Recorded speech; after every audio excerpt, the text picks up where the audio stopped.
welcome to Varn, and I'm here with Benjamin Studebaker, and we are going to talk about the chronic crisis of American democracy in real time, not just in abstract book time. And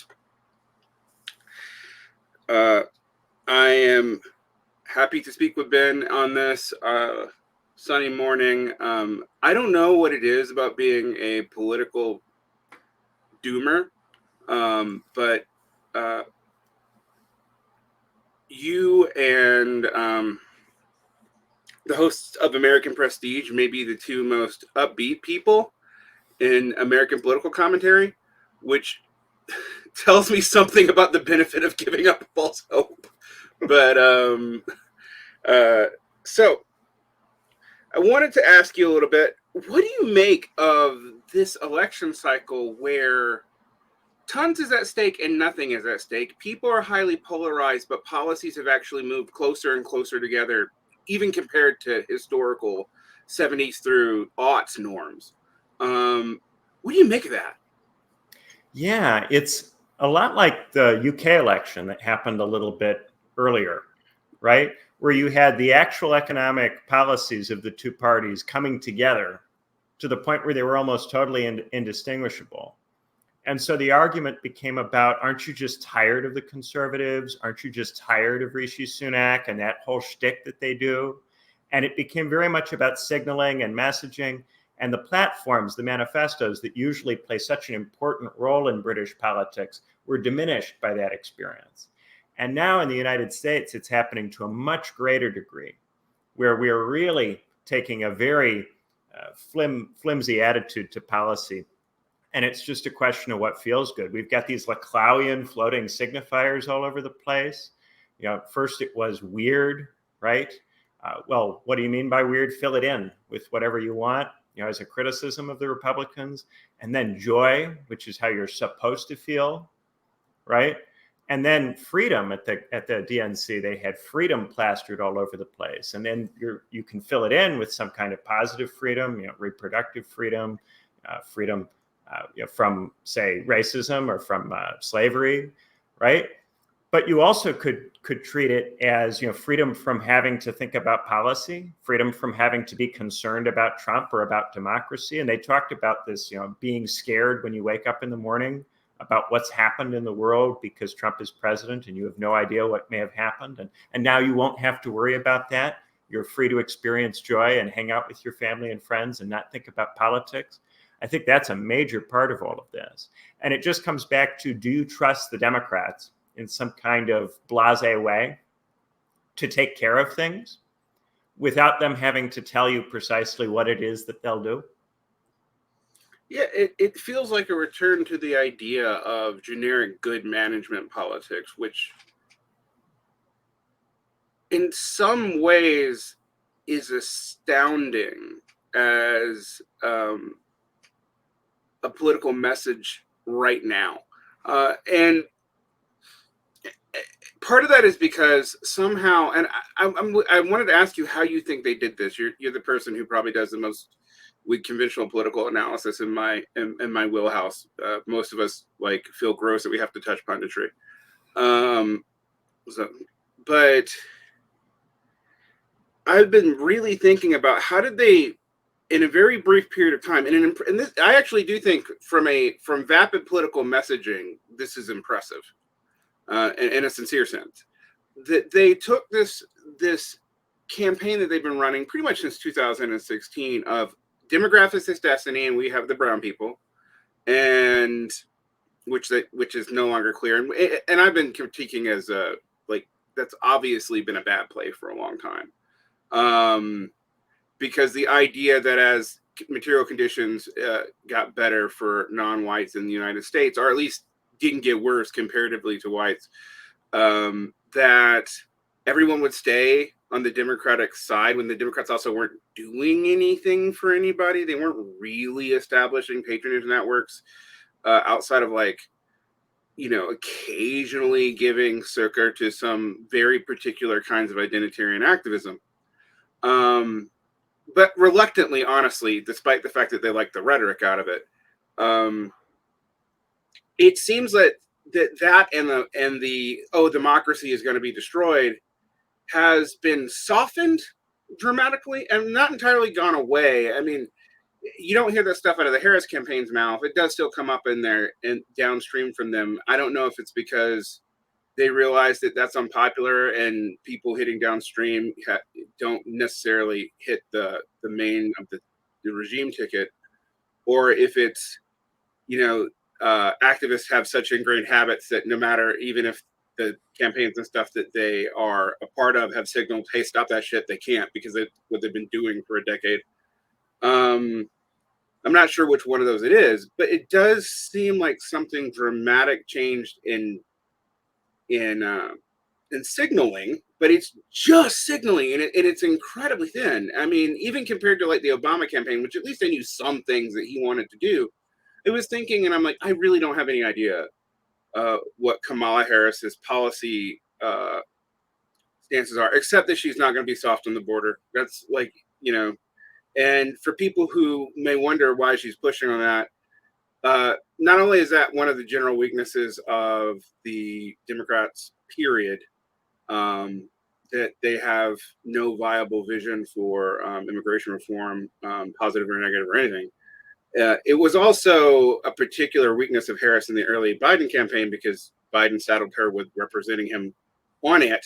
And they seemed to be at first loosening Trump policies and then reinstating them really, really quickly. And in fact, doubling down on some of them beyond what the Trump administration initially did, as if they thought that they were going to get credit for that, because if everything's vibes, what you actually do doesn't matter anyway. So like, it's a very strange situation. So how do you think they did that? How did Kamala Harris, a key figure in the last regime, somehow manage to at least sell her base that she was a change candidate, and sell people like the DSA, who probably shouldn't be her base, that she was a change candidate? I'm not saying that everyone in the DSA believes it, but like the DSA's national organization released some statements that were embarrassing. Yeah. Part of what is going on here is that in the Trump administration, there was much better reporting at the time on internal divisions within the administration, in part because people were concerned that bad things might happen. So they wanted to know, how are decisions actually made in the Trump administration? And a lot of these books came out with hyperventilating titles about danger. But if you read them, what you would find is that there were divisions in the Trump administration that effectively kept the president in check. He had to deal with the kind of Jared Kushner, Ivanka Trump part of the administration, which is kind of moderate Democrat. He had to deal with the Reince Priebus establishment Republican part. And then you did have the Steve Bannon, out there kind of alt-righty part. But that part was just one out of three parts. It was rarely the dominant part. And in practice, most of the administration's decisions ended up going through Kushner because Kushner's family. So that reporting that helped people, I think, if they paid attention, to feel like, hey, it's going to be all right. We're going to make it. That reporting during the Trump administration mostly dried up during the Biden administration. There was a little bit of it. You occasionally saw some pieces on Politico or The Hill about the internal dynamics. But people I've observed, even relatively well-read, attentive people, don't know the dynamics as well.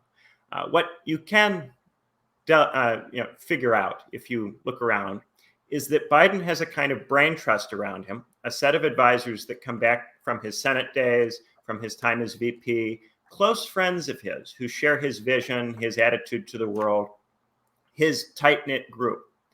And this group of people, they don't like Harris. They viewed Harris as somebody they added to the ticket for demographic and electoral reasons, not someone that they really wanted involved in decision-making.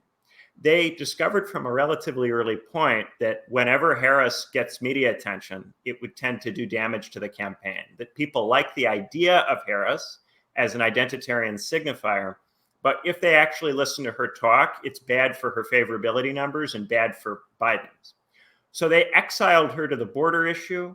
They kept her out of a lot of the interior meetings. And you'll find, if you look around, that there was deep animosity between Harris's staff and the Biden staff and the Brain Trust staff, because the Harris staff, they thought, this is our opportunity to be part of an administration. We're working for the vice president. And then their vice president was one of the least influential vice presidents in any administration in recent history. So it was very, very frustrating for them. They thought we're close to power, we're staffers for the vice president, but in practice, she had almost no influence within the administration. That now makes it easier to frame her as someone who had always been an outsider in the administration, even though she was inside it, and has contributed to this rapid turn. But another thing that I think is a major factor is the Democratic Party still had enough cohesion to coalesce around an alternative to Biden. They were able to get together and not just say we want Biden out, but that we agree on who should replace him, which was a surprise to me. I thought that there would be more disagreement about that and that it would be harder to replace Biden because many people in the party would go, well, we can't pick Harris. Harris is not someone who will be able to withstand extended media attention. We know from all of this data that we have that she doesn't do well under the bright lights. But they figured out that they can run a competitive campaign as long as she talks as little as possible. And if they run a kind of Leclerc Obama-style vibes campaign around her, they can have a campaign where she actually does very little of the talking. And as you've noticed with this CNN interview, as soon as she does appear and talk at all, it's not good. Yeah. Well, that's something I've been pointing out to people, is that the messaging around the campaign has been astoundingly disciplined, but she is not a good speaker. She is not an Obama figure.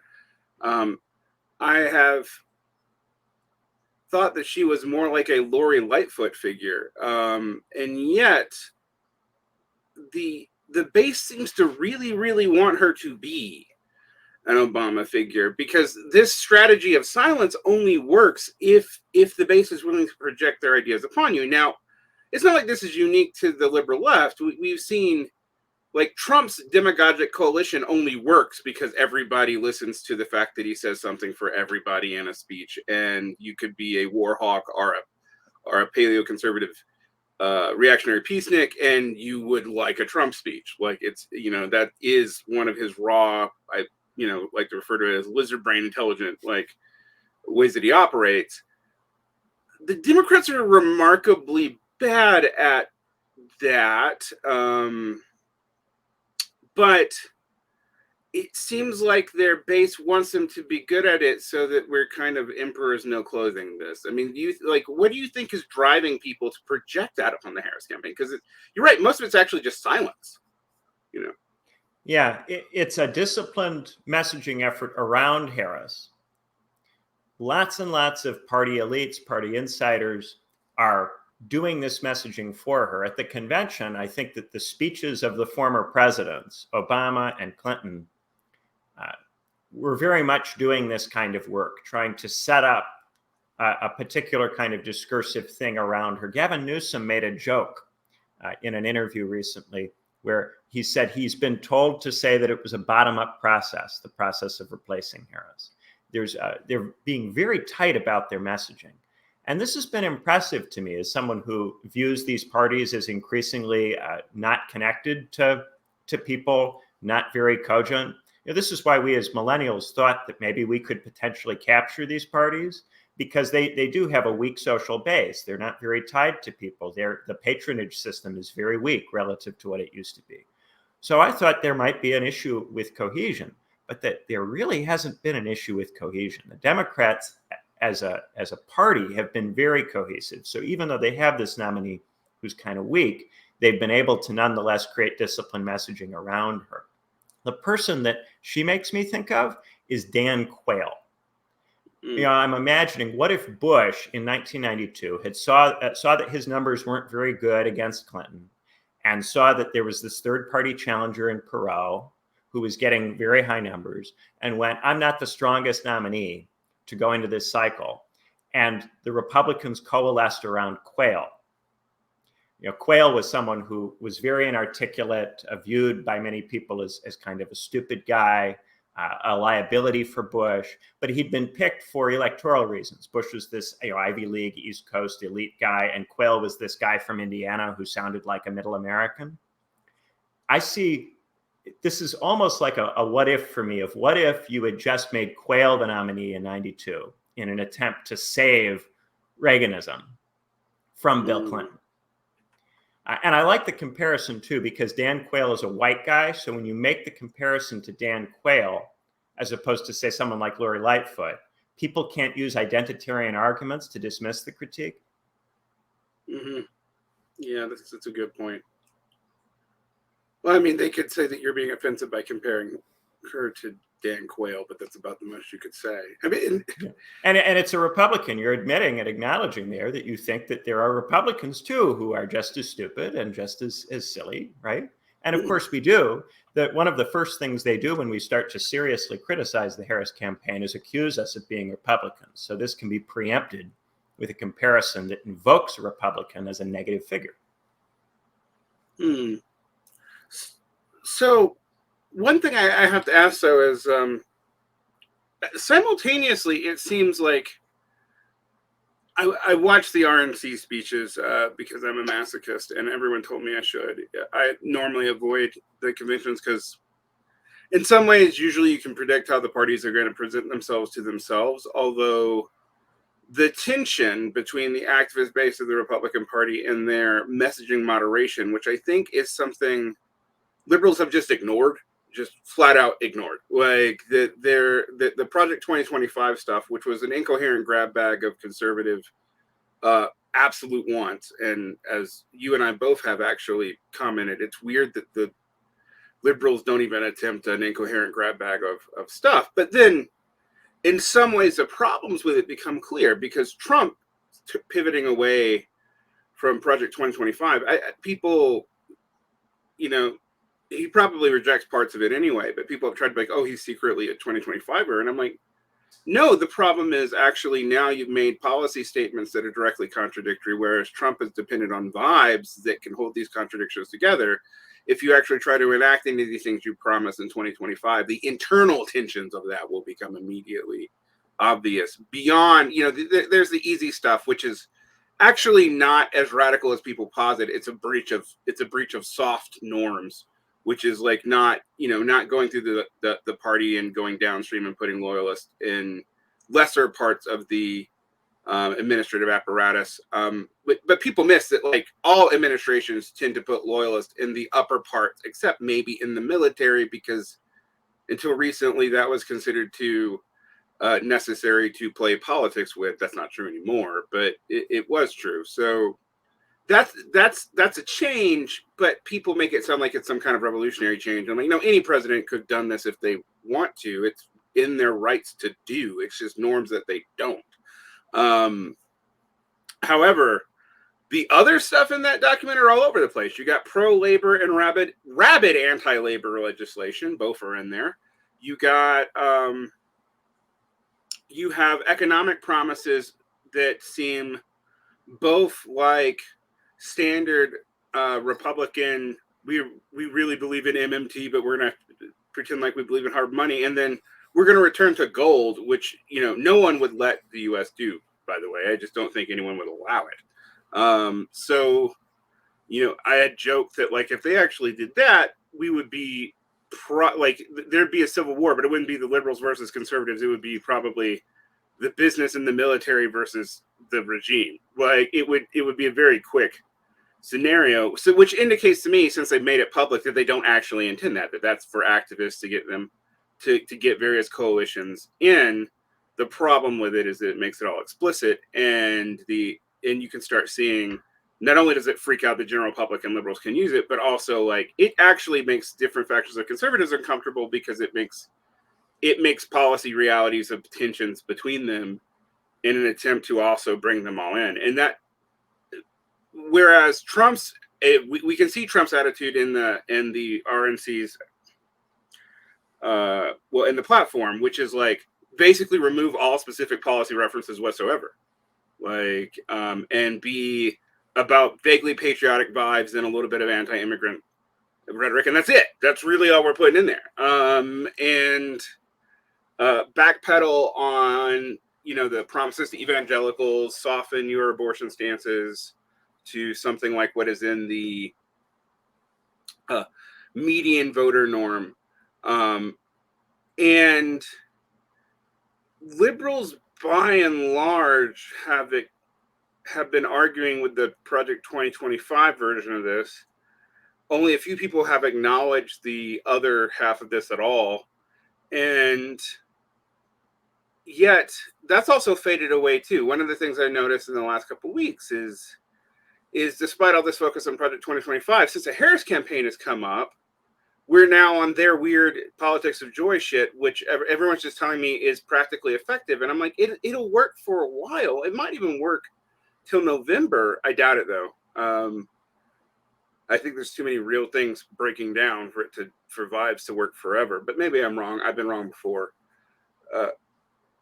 But what do you make? I mean, what do you make of where the GOP is right now? Because it also seems, I mean, like, in some ways, Trump was the most disciplined I'd ever seen him, like just before and just after the assassination attempt. And that's all gone to pot since JD Vance came on and Biden was gone. It's like Trump didn't have a backup plan for if they had to run against Harris. What do you think's going on there? Yeah. If we think back to like 2020, right? In that election, we were in the white paper Warren era, where you showed you were a serious presidential campaign by having these detailed policy white papers. And back then, I found myself often going, you realize these are just campaign documents, right? Like, to actually enact this policy, much of it would require the help of Congress. And therefore, there would be a negotiation. It's a political process to get policy, right? But people were going, oh, no, they're going to do exactly whatever they put in the policy white paper. Therefore, the details of the policy white paper were treated as enormously important. And people were on these wonk blogs fighting over little policy details. Right now, we're completely over that. We're totally over the policy wonk stuff. And now we've moved into a stage where if you say anything about policy, it's actually a liability. And that's because the attitude has moved from the kind of hopey attitude of the 10s, where there was some kind of hope that somebody was going to do something dramatic about the post-2008 malaise, to this combination of, on the one hand, fear-based stuff, and on the other hand, a kind of post-despair ironism. I think there are a lot of people who were not able to stay in the despair of the result of the 2020 election, the result of the Biden administration. They're not able to tarry with the despair. They found it too upsetting. I think a lot of us on the left, our ethos is very much tied to politics. And when we experience political defeat, we don't necessarily have an ethos, many of us, that can withstand not having a politics or going through a period where we don't have a politics. And one of the consequences of this is a sort of headlong rush into some kind of political pose or LARP or something to paper over this gap. And I think it often takes the form of this kind of ironist, semi-detached, on the one hand, being politically invested in Harris, on the other hand, just declaiming it and going, well, of course, I know it's a silly vibes campaign. A lot of people on the kind of soft left, a lot of what they are saying and doing now is they'll criticize Harris for not being serious and running this vibes-based campaign with no policy. And they'll laugh and joke about it because they're in the know. But if you get serious about criticizing it and suggest that it might be a reason to not bother voting or to not vote for the Democrat, they become very upset. And the sense I'm getting is that a lot of these people feel they're in on the bit. They're identifying with the Democrats who are engaging in marketing messaging, right? And they're thinking about themselves as marketers, as people almost as if they work for the Democrats, right? Or they're working to prevent Trump from being elected because they're afraid of him. So they're thinking like they work for the party. A lot of ordinary Democratic voters are thinking as if they work for the party and kind of identifying with the party as a way of papering over this lack of a politics and the kind of ethical mess that would leave them in, a kind of ethical, spiritual gap.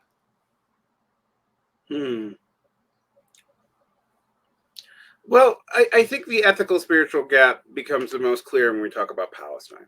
And on one hand, you and I are cynical about the way in which Palestine can be leveraged against any one factor in the Democratic Party or the Republican Party. It is a step down in political agency from even opposing a U.S. war, because you're hoping, and I know people are surprised that I say this given the sheer I mean, it is kind of amazing the scale of arms shipments we'd sent to Israel. But they're hoping that stopping those arms shipments would automatically end the war. And while it would probably end it faster, this entire time I've been unconvinced that Israel would necessarily stop just because we quit sending them as much munitions. Maybe I'm wrong. Maybe there's some realist patterns there that I'm not seeing. But given Netanyahu's general tendency over the past decade, the number of people commenting on Israeli politics who clearly don't know that much about it, other than the occupation is bad, and which, yeah, it definitely is. I'm not denying that. But that Netanyahu have been pivoting to lessen U.S. dependence before the war, and like they had made, Israel is one of the trading partners for Russia that were not fully, that were basically exempted for some of the sanctions, not the ones on weapons and computer stuff, but the other trade Russia was pretty much tacitly allowed to go on because of the deep integration that's been made there under the Netanyahu administration. And also, people have been wondering why China, while it has been willing to intervene in the peace process, has basically not done that much beyond that. And it's like, well, but Israel is a major technology trade partner for China. It's not just the U.S. that they're trading with. So the idea that they're totally dependent on just our patronage, to me, seems actually itself a little bit of cope. But it does seem like this will be a liability for Harris and some key states. But it also was amazing to me that until literally, I'll say we're recording this at the very end of August 2024, so people have a timestamp because this is actually very particular. Until an interview where she's like, "Well, what's happening to Palestine is bad, but we're not going to change a single one of our, arms trade policies at all." Basically, a lot of the soft left was like, well, Harris is probably going to be better on Israel than Biden. She'll at least go back to Obama level norms. And I'm like, you're just projecting that on her. Walz, not like a strong Zionist, but why would a governor of an upper Midwestern state from a middle class professional background have strong? I mean, this is one of these things that I'm always like, you're asking governors if they have strong foreign policy stances, which is actually kind of weird that uninvolved governors who are not in major trading states like New York and California would have strong policy stances, except for things explicitly about the interest of their state. And Minnesota is not a military state, so I don't really see why he would have a strong opinion one way or the other. I mean, he might morally, but that's kind of a different question. So you have a progressive cipher from a state that wouldn't have said a lot about Zionism one way or the other, and you have the Harris campaign, and it does seem to me like this is a horror of the horror of the situation is leading people to explicitly false hope, but that does seem to be a real liability for a sliver of the electorate. Meanwhile, while U.S. general opinion seems to be slightly in Palestinian favor for the first time in like ever, it's not hard enough for it to really matter in voting. And there's evidence of this, that like the average voter like thinks what's going on in Israel is bad, but they're not sure we can actually do anything about it anyway. So, which I think is an interesting stance. And foreign policy doesn't directly affect their lives. It's like 10 or 15 down on a lot of people's major concerns right now, even compared to, foreign policy over Russia, Ukraine, because there's more fears, particularly on the right, of the resurgence of the possibility of nuclear war. Whereas like no one's really thinking that even though Israel has like 29 nukes, that they'll throw it on Gaza, because that, the blowback alone from that would be unbearable, but also it just wouldn't make logistics sense. Like it's too close to where you live. So, what do you make about that and the Democrats' inability to deal with it? And then also, it's been a divider on the right too, which is surprising. So, what do you make of that too? Well, shut up for a while. Yeah, there's a a big chunk of us who are reluctant to vote for a Democrat, not because of Palestine, but because of things like Medicare for all and tuition-free college and infrastructure and all of those things. Nobody really talks about anymore, but that's a big reason why many young people already are out on the Democrats, and we're out on the Democrats before the Israeli-Palestinian conflict got going. Many of those issues, I think, are more important to young people on the left than Israel-Palestine is. Based on the surveying that we have, it ranks very low on most Americans' issues lists, unless you are someone who is in a university setting and you don't have a lot of concrete issues in your day-to-day life that are affecting you, and then you're a little bit freer to care about foreign policy issues. Historically, even when we've had boots on the ground in countries and there have been soldiers deployed to countries, it's difficult to build a political movement around opposing a war. We saw that with Vietnam. We also saw that with Iraq. The left, in both of those cases, organized very heavily in opposition to those wars. But in terms of the actual political effectiveness, we didn't really see a whole lot of that. Left-wing candidates who opposed Vietnam or who opposed Iraq were never really successful in building power. Even kind of soft left, Democrats, progressive Democrats who opposed those wars were not really able to get into positions of power by running on those issues. And those were wars that were considered high priority issues by many, many people. So I don't really see much effectiveness there. One thing I have noticed also is that we've got a lot of people who, because they are feeling frustrated about their inability to change anything domestically within the United States, have libidinally invested in the possibility of other states changing things, a kind of return to a 70s third worldism or 70s Maoism that is focused around other states as having latent capacities, whether they're states in Africa, the BRICS, the Palestinians, the Russians. And one thing that often this overlooks is that there are major divisions among these states. For instance, the term BRICS includes both India and China. These are two states that almost came to blows within the last calendar year over their northern border. They don't like each other, and there's a significant contingent of people in India, not just a significant contingent, I'd say it's much bigger than any contingent that would favor an alliance with China, who think that a new Cold War between the US and China would cause a lot of investment in manufacturing to relocate to India, and who think that India is in the best possible position to benefit from that. A huge chunk of the Indian elite thinks this way. So when people use terms like BRICS and just throw all of the other countries that aren't straightforwardly already allies of the United States together as if they are a cohesive thing, it's just not very realistic. People have a hard time thinking about small states. A state like Israel, they either treat as if it's always already just an appendage of the United States, or as if it's this completely sovereign thing that makes its own decisions in a vacuum, as if it were a great power.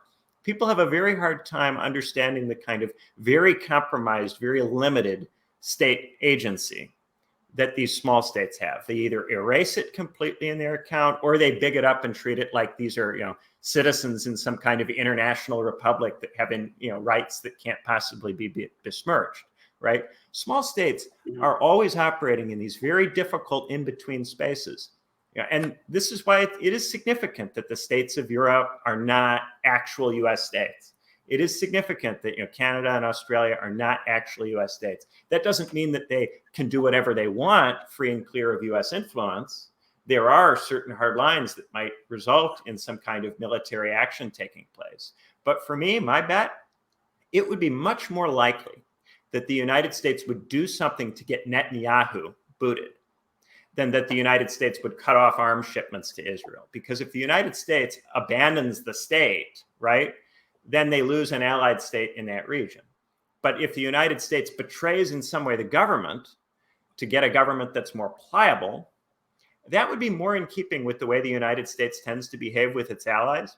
We saw this many times in Europe during the Cold War. You would get some kind of, maybe left-wing movement going in one of these states, and the United States would subtly intervene and back factions within these states that would police out, particularly Greece, the colonel's regime in Greece, a kind of coup that the United States okayed because of concern about resurgent Greek communists. This kind of thing is much more common. The Americans didn't go, oh, we'll just wait for a socialist to win the elections in Greece and then cut them out of NATO and stop sending them weapons. No, they made subtle interventions in Greek politics to get a government that they wanted.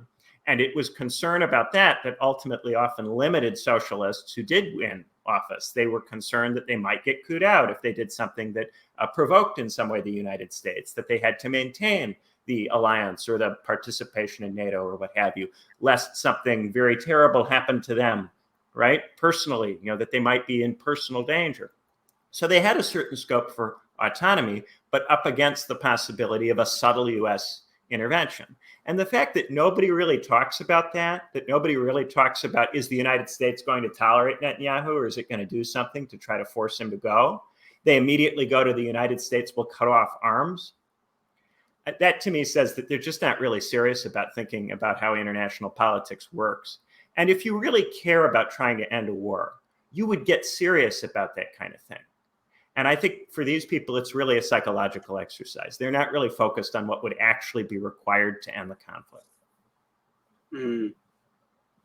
Conversely, what do you think is going on in splitting the right over Israel? I mean, there's obvious stuff like, yes, there's some hard rightists who are basically anti-Semites who are abandoning Trump, but that's such a small I mean, like, explicit anti-Semites are still a relatively small part of the population. Implicit ones maybe not, but explicit ones are rare.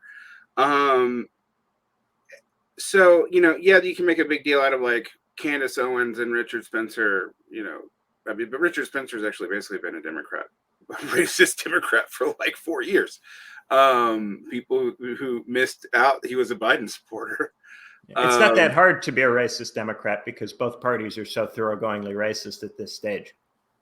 Yeah, it's. I mean, also it's kind of a return to historical norm.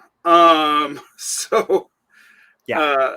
But yeah, I mean, it is true that both parties are pretty thoroughgoing and have allowed for things that have some pretty big backlashes. Like, I don't think this was a big contributor to it, but the advent of BIPOC as a way to separate out Asian and Latin people from people of color as being more privileged, whether it's true or not, strategically, is a strange move because, United Colors of Benetton world is going to be the majority of the U.S. population by like 2050. However,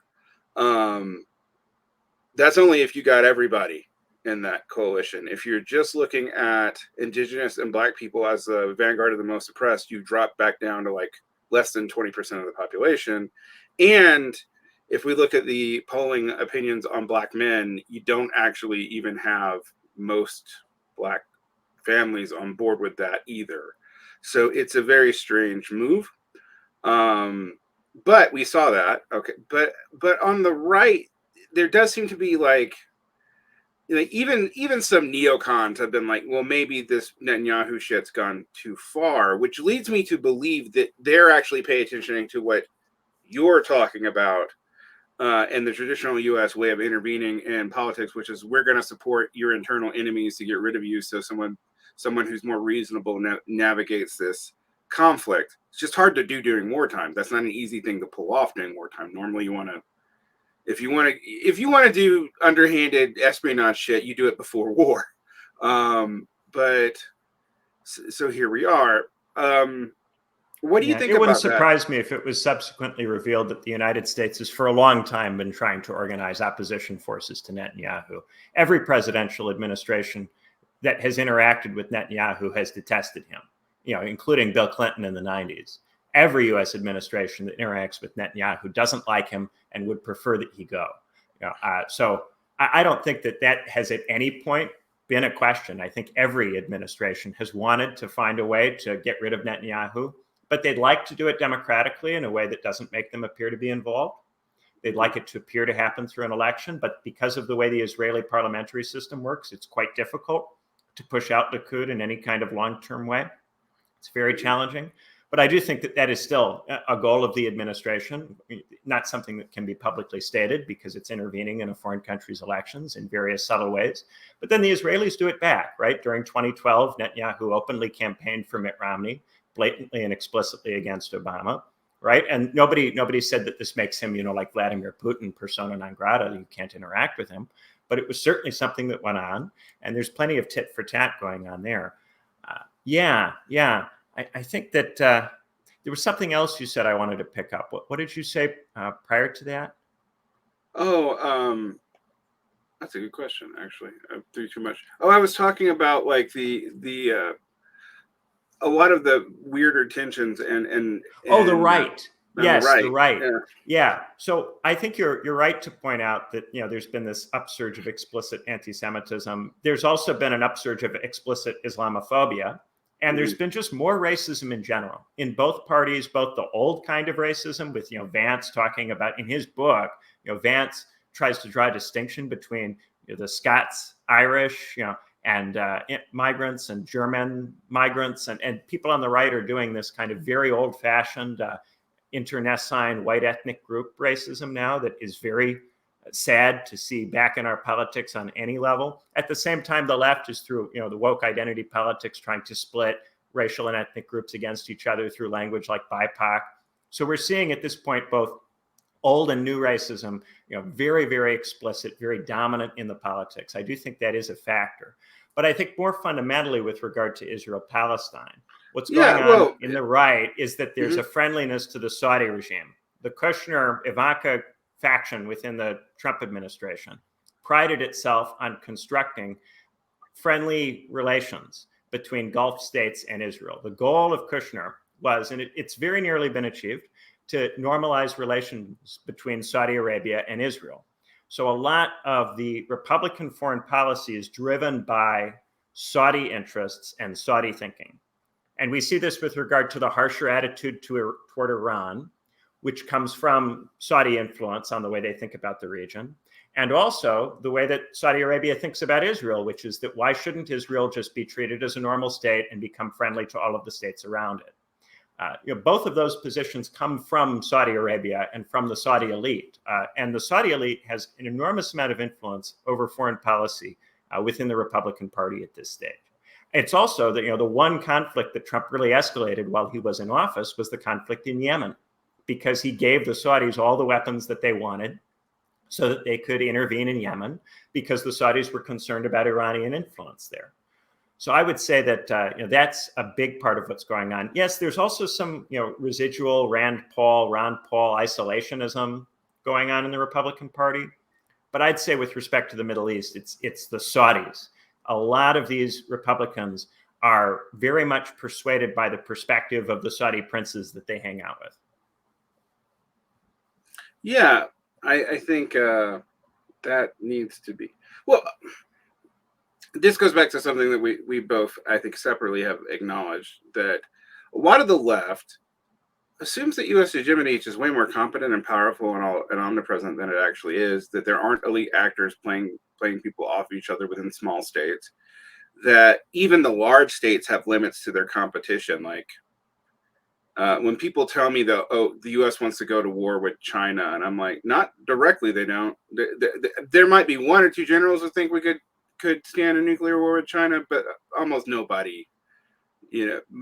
When you read policy papers, they like tension there, but they don't want it to actually bleed over. The idea of a Cold War may be amenable to a lot of people in the U.S. Policy establishment, because they also operate under the function that maybe if we had our Cold War back, we'd have U.S. Unity internally. That ship seems to have sailed, in my personal opinion. But it also seems like this is a fundamental misrecognition of U.S. power from the same people who are always telling you that the U.S. is declining, which it is. But I don't know if people aren't looking around, but so is everywhere. With the even China relative to itself has experienced a significant decline in the past 5 years. Like not relative to any other similar middle income great power, not even similar to the United States. They probably still have more internal real commodity absorption power than we do. I can debate with other leftists who seriously follow economics about how much they have, because I don't see them ever getting above. I think they're a mature economy and they have a business cycle now, and it's going to be hard to deal with, getting beyond, say, 5% GDP growth, which for us would be amazing, but for their historical norm would be quite low. And they haven't been hitting that either in the past 2 years. So I bring that up because it seems like there's just fundamental, like, weirdly, even from people who view themselves as anti-imperialists and American skeptics, weirdly provincial view of America that kind of like thinks that we're both declining, but somehow all powerful, and maybe more all powerful than we're at our high point in the 70s to the 90s. That's our geopolitical high point. I don't know that that's not our economic high point. That would be the 50s. But like, it still seems very strange, a worldview. I wanted to think, like, what do you make of that? Like, it makes it, when people talk about like multipolarity, for example, and I'm always like, well, multipolarity, like, it's just a descriptor of the return of there being multiple hegemons in a world system. Like, other than that, it doesn't actually tell you anything about the content of said world system, except that there'll be more proxy wars. That's the historical norm there. And that's what you hope. The other historical norm is World War I, so you don't really want that with nuclear armed powers. It's just, what do you make of that? Why are people doing that? Why are they unable to, like, I mean, it's a lot to ask of people, I know, to parse, politics in places they don't really understand, but it is sort of dangerous to like confidently assert that we know what's going on in some of these places, because we don't. Yeah, especially people who don't speak or read the languages. For them to say that they know what's going on is kind of amazing. All of these states at this point, with very few exceptions, are in the WTO. They are subject to the global system of capital flows. That incentive structure, that the flows, the relationships among the states in the world system, overdetermines to a large degree what many of these states can do. And then internally, many of these states have all sorts of internal internecine problems that make it very hard for them to act in a cohesive way. China has all kinds of issues with its local governments and its property sector.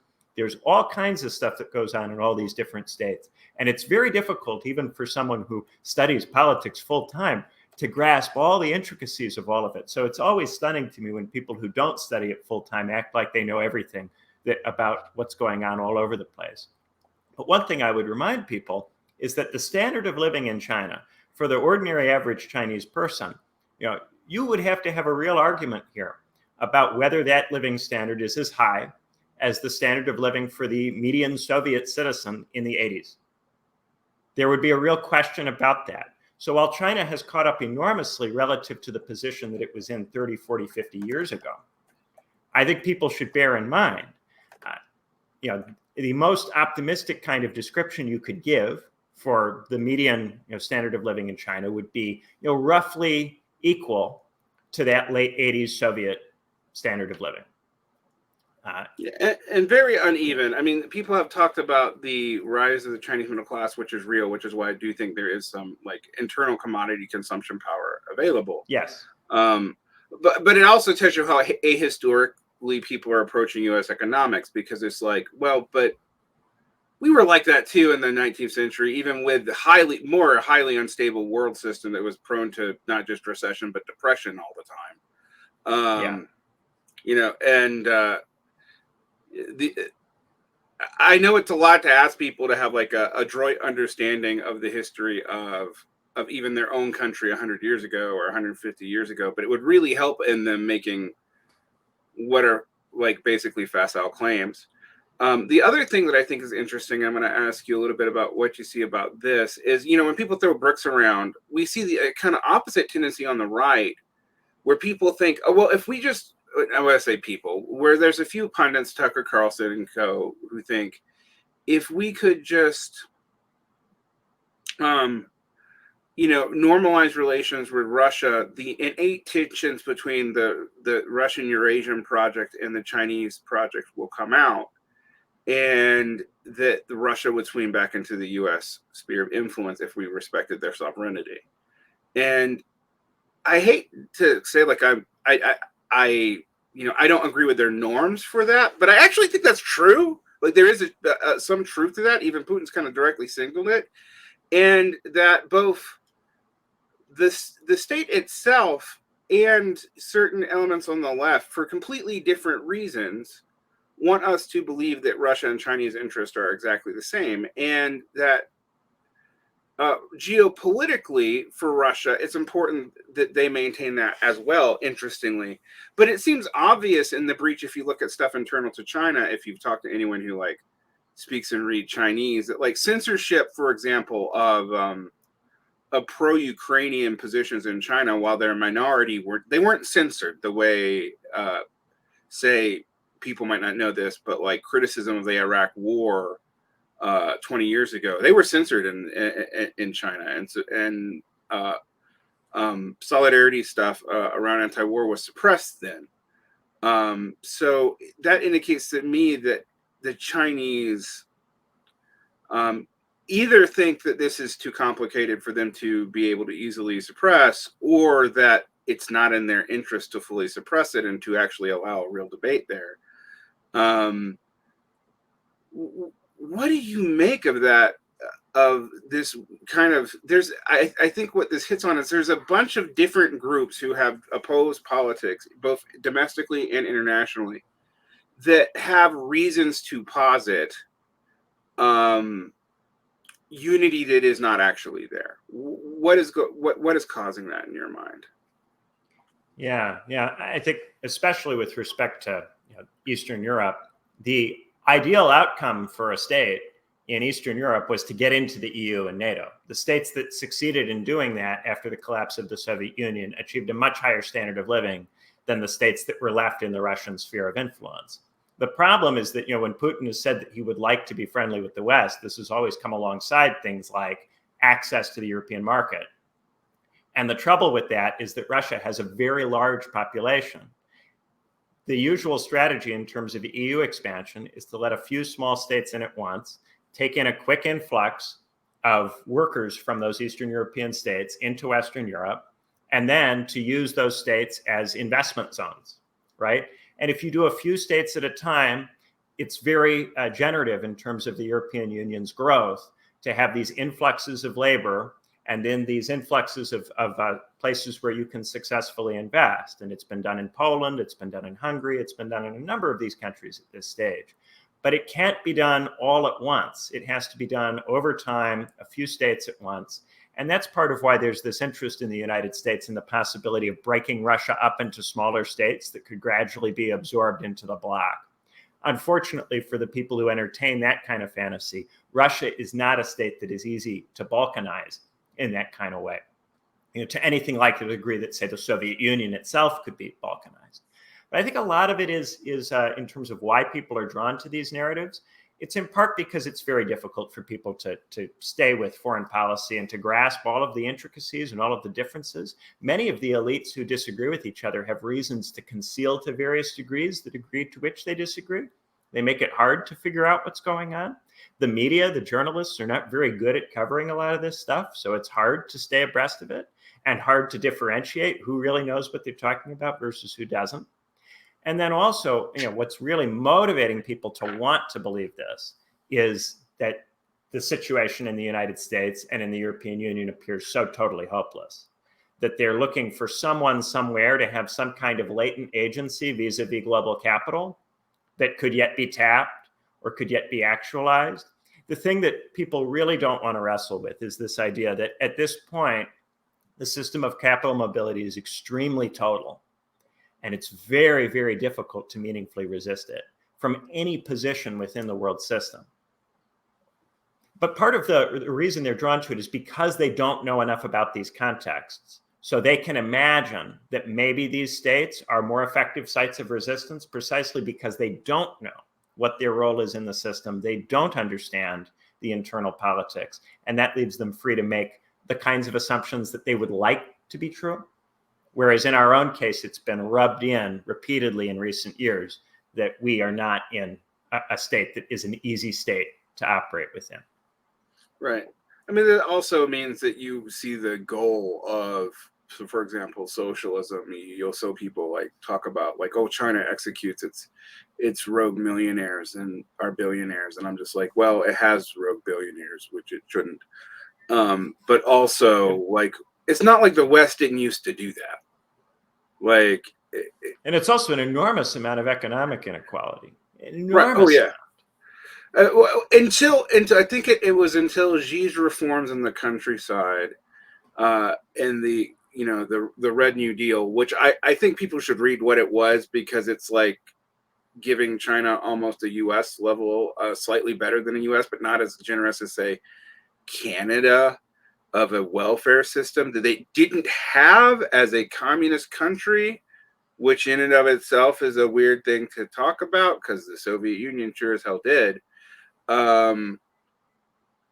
So I think when people talk about that, I'm like, well, there's a reason why Xi is popular, and one of the reasons why Xi is popular is that he did absorb a lot of easy economic reforms, and I do think they're relatively obviously low hanging fruit. And like, I don't know, educating rural girls, which Dung quit doing, or putting in some kind of Medicare like policy for rural hospital access, stuff like that.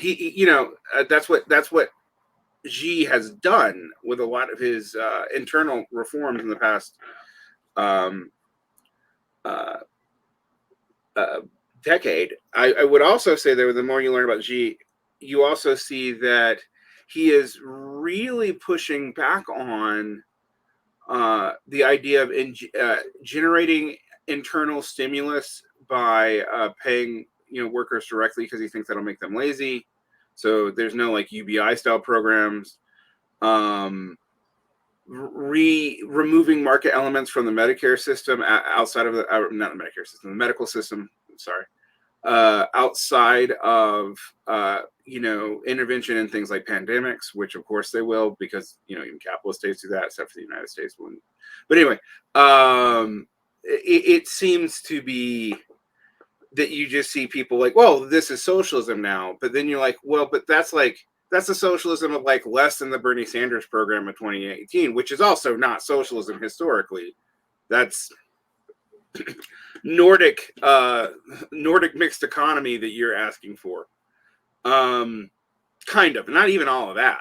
Like not like Bernie Sanders was asking that like sectoral unions have a seat at the table in a formal governmental sense, or anything like that you sometimes see in Nordic countries. And I find that fascinating in that it is exactly what you're talking about, this projection on states just people don't understand, and it's a lot to understand. I mean, like, for example, I don't claim to be a Chinese. I've studied China for 20 years, but I'm not a Chinese expert because I don't read Mandarin, right? And you can't be unless you read Mandarin. I don't. Russia isn't even bigger. I don't understand it. I know plenty of Russians. I ask them stuff all the time, and I feel like I'm grasping an elephant blinded. To use that old Buddhist metaphor, because I know that I don't understand all of Putin's support base, and I also know that the reporting that I get on it here is bad. But then I've seen people construct very strange narratives in the lack of information. So it seems to me one of the themes that is, one, capital mobility is a big problem. Two, we have an information glut, but the meaningfulness of that information is almost impossible for anyone to parse, so we can kind of use it however we want to. Three, a lot of the answers that say, even like the realistic left nationalist offer, seem to be based off of this idea that production technology has not fundamentally changed in since the 1950s. Because one of the things that I've learned from reading the works of Phil Nil, the kind of ultra leftist, but good guy, and his empirical work on this is quite good, that capital concentration now and automation from capital concentration means that like we don't need several factory workhouses of the world on the world scale, and that even if you get them, they're so automated that they don't lead to the kind of mass employment or mass division of wealth of US Fordism when developing countries try to implement it, because they're implementing modern efficient technologies, which they should, but that means organic capital composition, to use very technical Marxist terms, is higher and more concentrated, and it's not going to bleed out to general society in the same way that it did in the early 20th century, because we've already, frankly, innovated away the need for that much direct labor. Which is not, me saying we don't still operate under labor theory of value or something like that. That's not my point. My point is you need less workers to do the same amount of work, and you can produce a ton on the world market relatively small, and thus you have high concentrations of both capital in area, but also capital and individuals. So you can, like, these developing countries can have mega rich, but it's not really expanding out to the general population the way it did in the early 20th century in Europe and the United States and Canada and Japan. And so those traditional methods don't work. And at the same time, I think we're seeing a doubling down on that vision as the primary vision, both left and right, really. It's not just the left who are offering this false vision to the majority of the world, as if we can go back to the 1950s,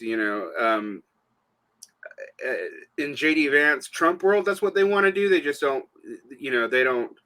they want the bosses to have a lot more power, but they still basically want that post-war social collaboration as a vision. But so does most of the left. They just want it to be nicer to queer people and multicultural.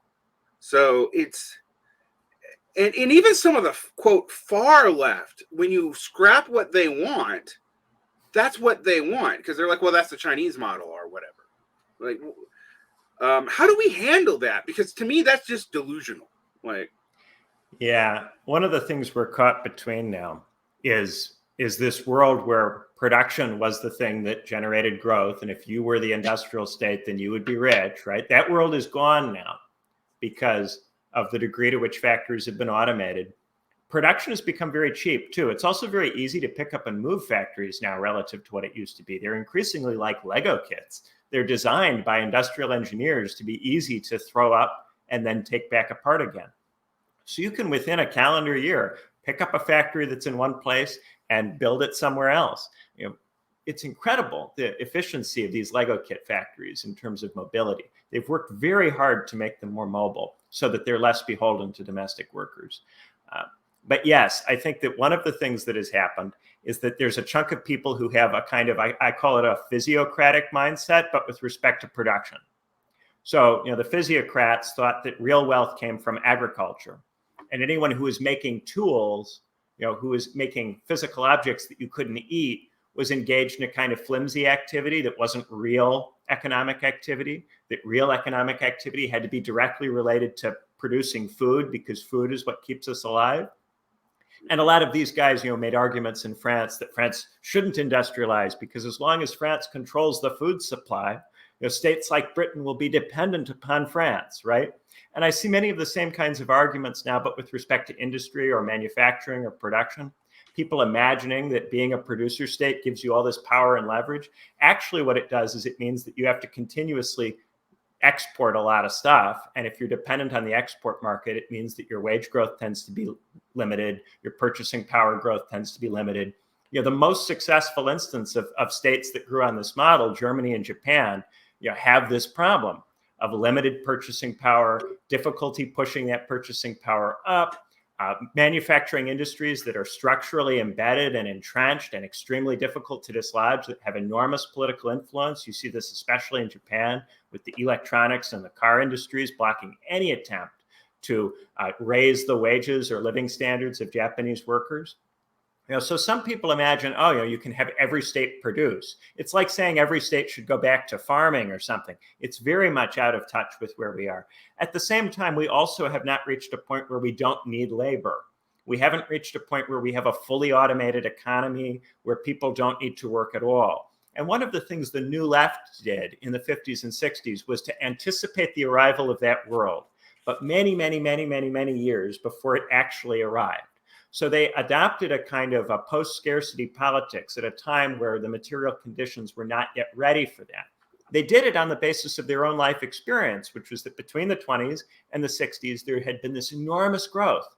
And they thought there would be at least that much growth again, maybe even more. Maybe it would be exponential, right? And then between the 60s and the 2000s, growth was not nearly anything like that fast. The 70s were this horrible decade that destroyed all of these images of the future that the post-war generation had. And so relative to what people believed would be the case in the 50s and 60s, we're living in a dystopia where we have had a lack of growth, and our society and our institutions and structures have changed much less than they anticipated. Stuff that they thought of as transitory has become permanent, and people have even essentialized and naturalized it as if it won't go anywhere ever, right? And one of the features of this is an obsession with production. It's one of the features of there not having been the growth that was anticipated during that period. But at the same time, we also have not had the kind of growth, still even now, that people in the 50s and 60s anticipated. So we're not ready to do a straightforwardly new left project. It is not yet the case, and it may never be the case, who knows, that the kind of new class of professionals, of college-educated people will completely put the old working class out to pasture and make it a non-factor in the way that the new left imagined that it would, right? And yet at the same time, if you try to retreat back into a post-war productivism, you're going to be way out of step with where things are. We're in this frustrating interregnum between two kinds of left politics that would make a certain amount of sense. And I think we've been in this interregnum probably for 50 or 60 years, but it's something that we don't talk about very much. Well, as a person who is writing a book of essays, one of which is on this exact problem, why does the millennial left look like a weird, bizarro, less ambitious form of the already not particularly ambitious new left? And I have come to the conclusion that there are both social cycles involved in that, like Marxism overstating its hand, non-Marxist activists leading a movement, Marxists re-entering, seeming to be the more militant end of the movement, but being also dependent on the dominant political parties at hand, and thus really, while they say they're responding to material conditions of production, they actually follow pretty clearly election cycle logics. And you see this now too. I mean, I was thinking about how the period of like 61 to 1975, we basically condensed as a speed run from 2012 to 2018. Like, and I think it has a lot to do with what you're talking about, a misunderstanding about the changing nature of the economy. So the longer this goes on, the more you have, well, let's just get our smokestack socialisms back. Or you have, and we haven't talked about this, but like basically degrowth delusions that are just two steps up from primitivism, which is like we can all go back to 80% being an agricultural economy without somehow having mass human die-off. Which, sorry, peeps, if you were to do that, it would be mass human die-off. And most of the people dying would be in the developing world. So it doesn't even help you in your whole bizarro justice view of the universe. And I know that sounds particularly bleak, but it is a misrealization. Like, I feel this way, that the whole growth degrowth socialism debate seems to be based off of a fundamental misrecognition of the situation at hand from both parties. Nobody wants to acknowledge the possibility of middle capitalism. Middle capitalism is really unpleasant because if you're in middle capitalism, you don't get to see the end.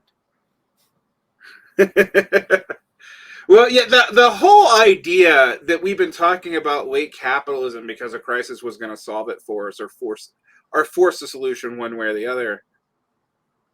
If that was true, maintaining that after 1980 is a hard position to do. And so what you've seen on the left, you were talking about two different left policies. One, which is this kind of 70s middle elite, like, people forget when the term PMC was coined by Ehrenreich and her husband.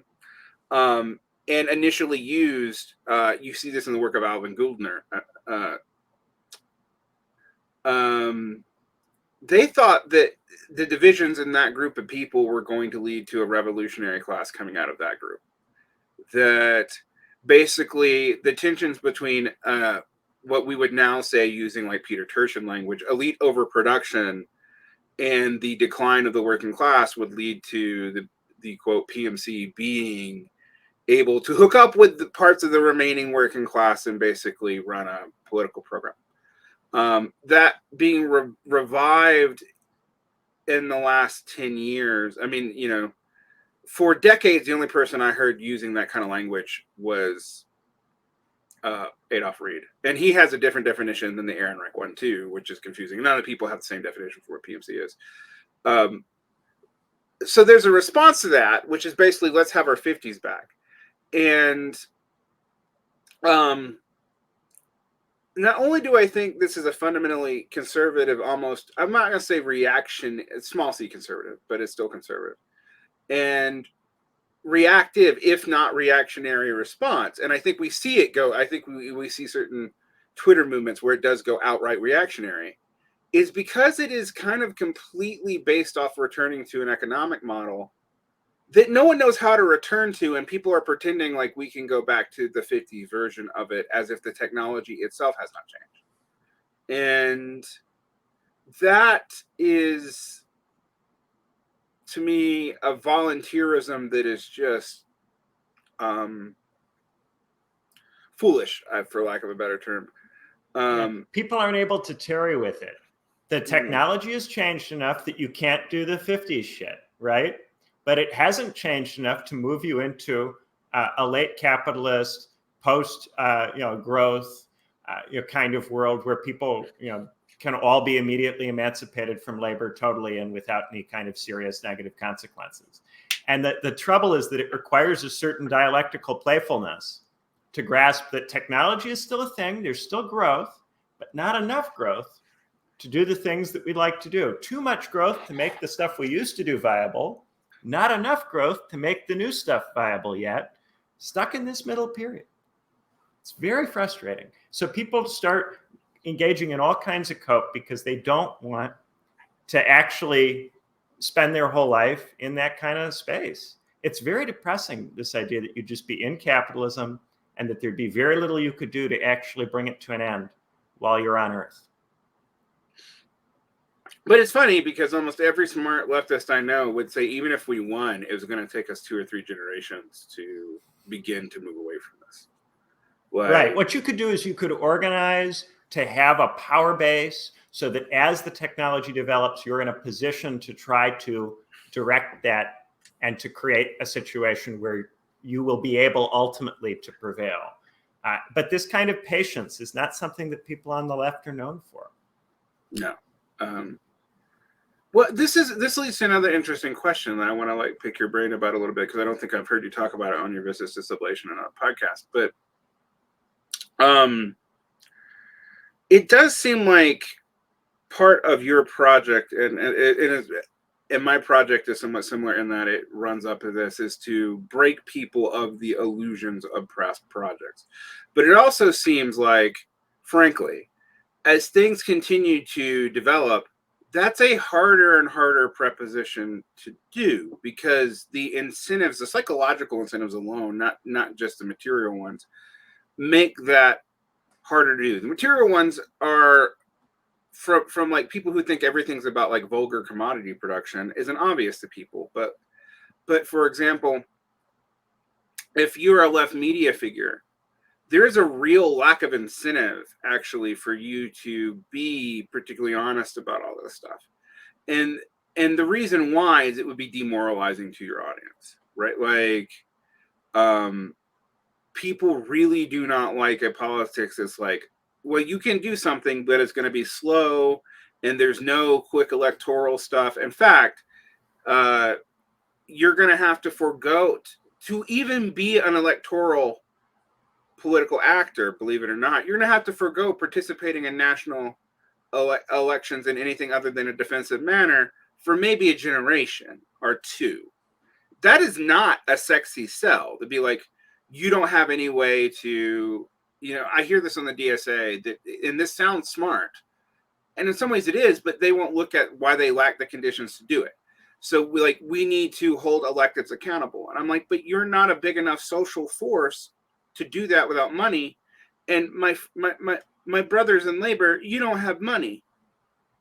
Like, yes, you have money relative to maybe other people. A lot of you guys are middle class or upper middle class. Some of these weird sectarian leftist things actually have a bunch of millionaires in them. But on the scale of what you need to hold multiple electoral officials accountable, you need Berkshire Hathaway money. You don't need. You need Mercer family money, and you need multiples of that. The DSA is broke because one of the first things the DSA tried to do was engage in electoral campaigning, and all they could give their candidates was like $7,000. Which, if you think that's going to breed loyalty in a political candidate, you don't know the cost of running for, I don't know, city council of fucking Salt Lake City, not even a major metropole. I can tell you there were millions of dollars spent just for a city council election seat here 2 years ago. I don't know why you would think that you could do that. I'll give you another example. Kasama Sawant basically used the resources of one Trotskyist sect to stay as a city council person for years. It was 5,000 people basically, where the entire sectarian activity was more or less just to keep her in office, where she hadn't achieved anything after her first 2 years because she was adjusted for and was able to be bracketed out strategically after her initial reforms. And I don't know why people just don't look at that. So if an entire national sectarian organization has to do that for one city council seat, even the DSA with its paper members of 100,000, but currently I think it's real members or something like from the internal report, something like they've lost basically 40,000 members in the past 3 years. We are now at the point where there's more people who've been in the DSA that have left than people who are in the DSA, which is not a great thing because when we're also talking about them, they're like at 50,000 less 40,000 people. Well, they've lost more than that because they're constantly recruiting from college students. So like, it's just that's where they can stop. But nonetheless, I think we've seen them get particularly incoherent between the two tensions that you see. There's the DSA right. I'm gonna put that in quotation marks for people who know that I don't think that like they're right wingers in the proper sense, but who think that we need to operate within labor bureaucracy as basically a labor bureaucracy advocacy group within the Democratic Party. And then there's the DSA left, which thinks that we should operate basically as an international advocacy group slightly outside of the Democratic Party and eventually one day build a party out of that. But mostly on questions of international geopolitics, reframed as something, Lenin or Stalin, depending on your particular flavor of candy that you like. It's a very hard position to be in. To go into a little bit more of people not realizing things, you and I have both lived through this weird gaslighty period where even Democrats were telling us labor was ascendant. And while I do think in abstract, outside of former institutions, labor militancy has been increasing, as has the popularity of labor unions. But ironically, as I've said, that's because no one's in them and they're not growing. And they don't even have, like the larger ones, don't even have particular incentives to grow because they hold enough building property that they don't need the money. How do you deal with that? And why do you think it happened? Why were people gaslighting themselves about labor for the past 6 years? Is it a response to Bernie? Is there something else going on? Is this hopelessness? What do you think's going on there? Yeah. Statistically, there hasn't been a growth, especially if you're looking in terms of percentage of the workforce. And with regard to labor unions, the good fight was fought in the 70s, where the labor unions tried to fight to control the Democratic Party. They tried to do this at a time when there were a bunch of factories that employed large numbers of people that were hard to pick up and move. They tried to do this at a time before the WTO, and there was just GATT, and when many, many states were still excluded from the system of global trade. And despite all of those structural advantages, they still got their butts kicked. So we're dealing with a rump labor movement that is never going to be as strong as that labor movement from the 70s was, let alone strong enough to actually prevail against the capitalist state. So yeah, I agree with you that I think that people who are thinking in terms of the unions are very pie in the sky. Part of the reason this is occurring is that for people who see that the Democratic Party is not immediately responsive to them, they go, okay, we need to build up some kind of power, dual power or power in society or something with which to hold the Democratic Party accountable. And so they start looking for existing institutions and structures because they want something that could happen quickly. So they're not willing to build new structures out of nothing. They want something that's already there. And the thing that's most obviously still in existence is the labor unions, right? There are the labor unions and there are the universities. And what else? The churches, they're not interested in those, right? There are very few other kinds of social structures at this point that are non-state structures, that are not straightforwardly appendage to one of the parties, that are not, NGO in that kind of NGO universe. Very few civil society structures. So people who are really, really desperate for something that could be immediate, that could pay off within the next decade, will go to the unions because they're there. And they won't think very much about the actual history of the labor movement and why it is that the unions became what they are. Or they'll dress it up and say, well, they could have won in the 70s if they'd just been more militant, that they defeated themselves in the 70s by not being militant enough. And this becomes a way of papering over in much the same way that, Bolsheviks will paper over the 20s in the Soviet Union, and they'll say, oh, if they just had listened to Lenin, or if they just had resisted Stalinization, if they just listened to Trotsky, right? These kinds of, well, if only this one idea that failed, if it had prevailed, then this institution or structure would have been much more dynamic or powerful or capable. But I think it again, ignores the structural situation that was faced by people in these contexts. In the 70s, there were these enormous inducements for these labor unions to A, become tied to the state, and then B, over the course of the 50s and 60s, there had been many, many rounds of GATT and opening up of trade with Germany, with Japan, moving of factories to Germany and Japan, such that even by the 70s, the old labor movement was not capable of exerting the same force that it had exerted 30 years ago. Even though it had grown, even though as a percentage of the workforce, it was bigger in the 70s than it had been in the 40s. We haven't even achieved that in terms of growth as a percentage of the workforce. But even if we were to get the labor unions, if I could snap my fingers and make them the size of the workforce that they were in the 70s, that would not in and of itself give us any real significant ability to change anything, which would shock and horrify people who imagine that a few percentage points difference would be the start of something. But I don't even think that doubling the share of workers in labor unions would be meaningfully effective in the States. It would improve marginally the conditions for people in certain places. I certainly encourage people, if you're working at Starbucks, form a union if you can, and improve the situation if you can, right? But to think of this as a vehicle for socialism is a different question from whether it can improve conditions immediately for the workers, right? Now, I do think that improving conditions for the workers can have downstream benefits for the socialist project, insofar as they protect people's time, protect people's energy, free them up to do other things, to have higher aspirations, to think about other things. All of that is good. And that's why I supported a lot of the Bernie policies that people on parts of the hard left said, oh, this is just placating the workers. No, if you take away people's concern about not being able to pay for healthcare, you are freeing up their time and energy in a way that is generative and does allow them to do other things and to aspire to more. I do think it matters. Things like housing, healthcare, access to education, access to energy. These things do help people, I think. And I do think that they're meaningful insofar as we can get the state or get social organizations to provide this stuff. I do think it matters. But that's not to say that this is going to allow you to straightforwardly take power within the American state within, say, the next 10 years or within the timescale that many of these people think is necessary to, say, prevent the worst effects of climate change.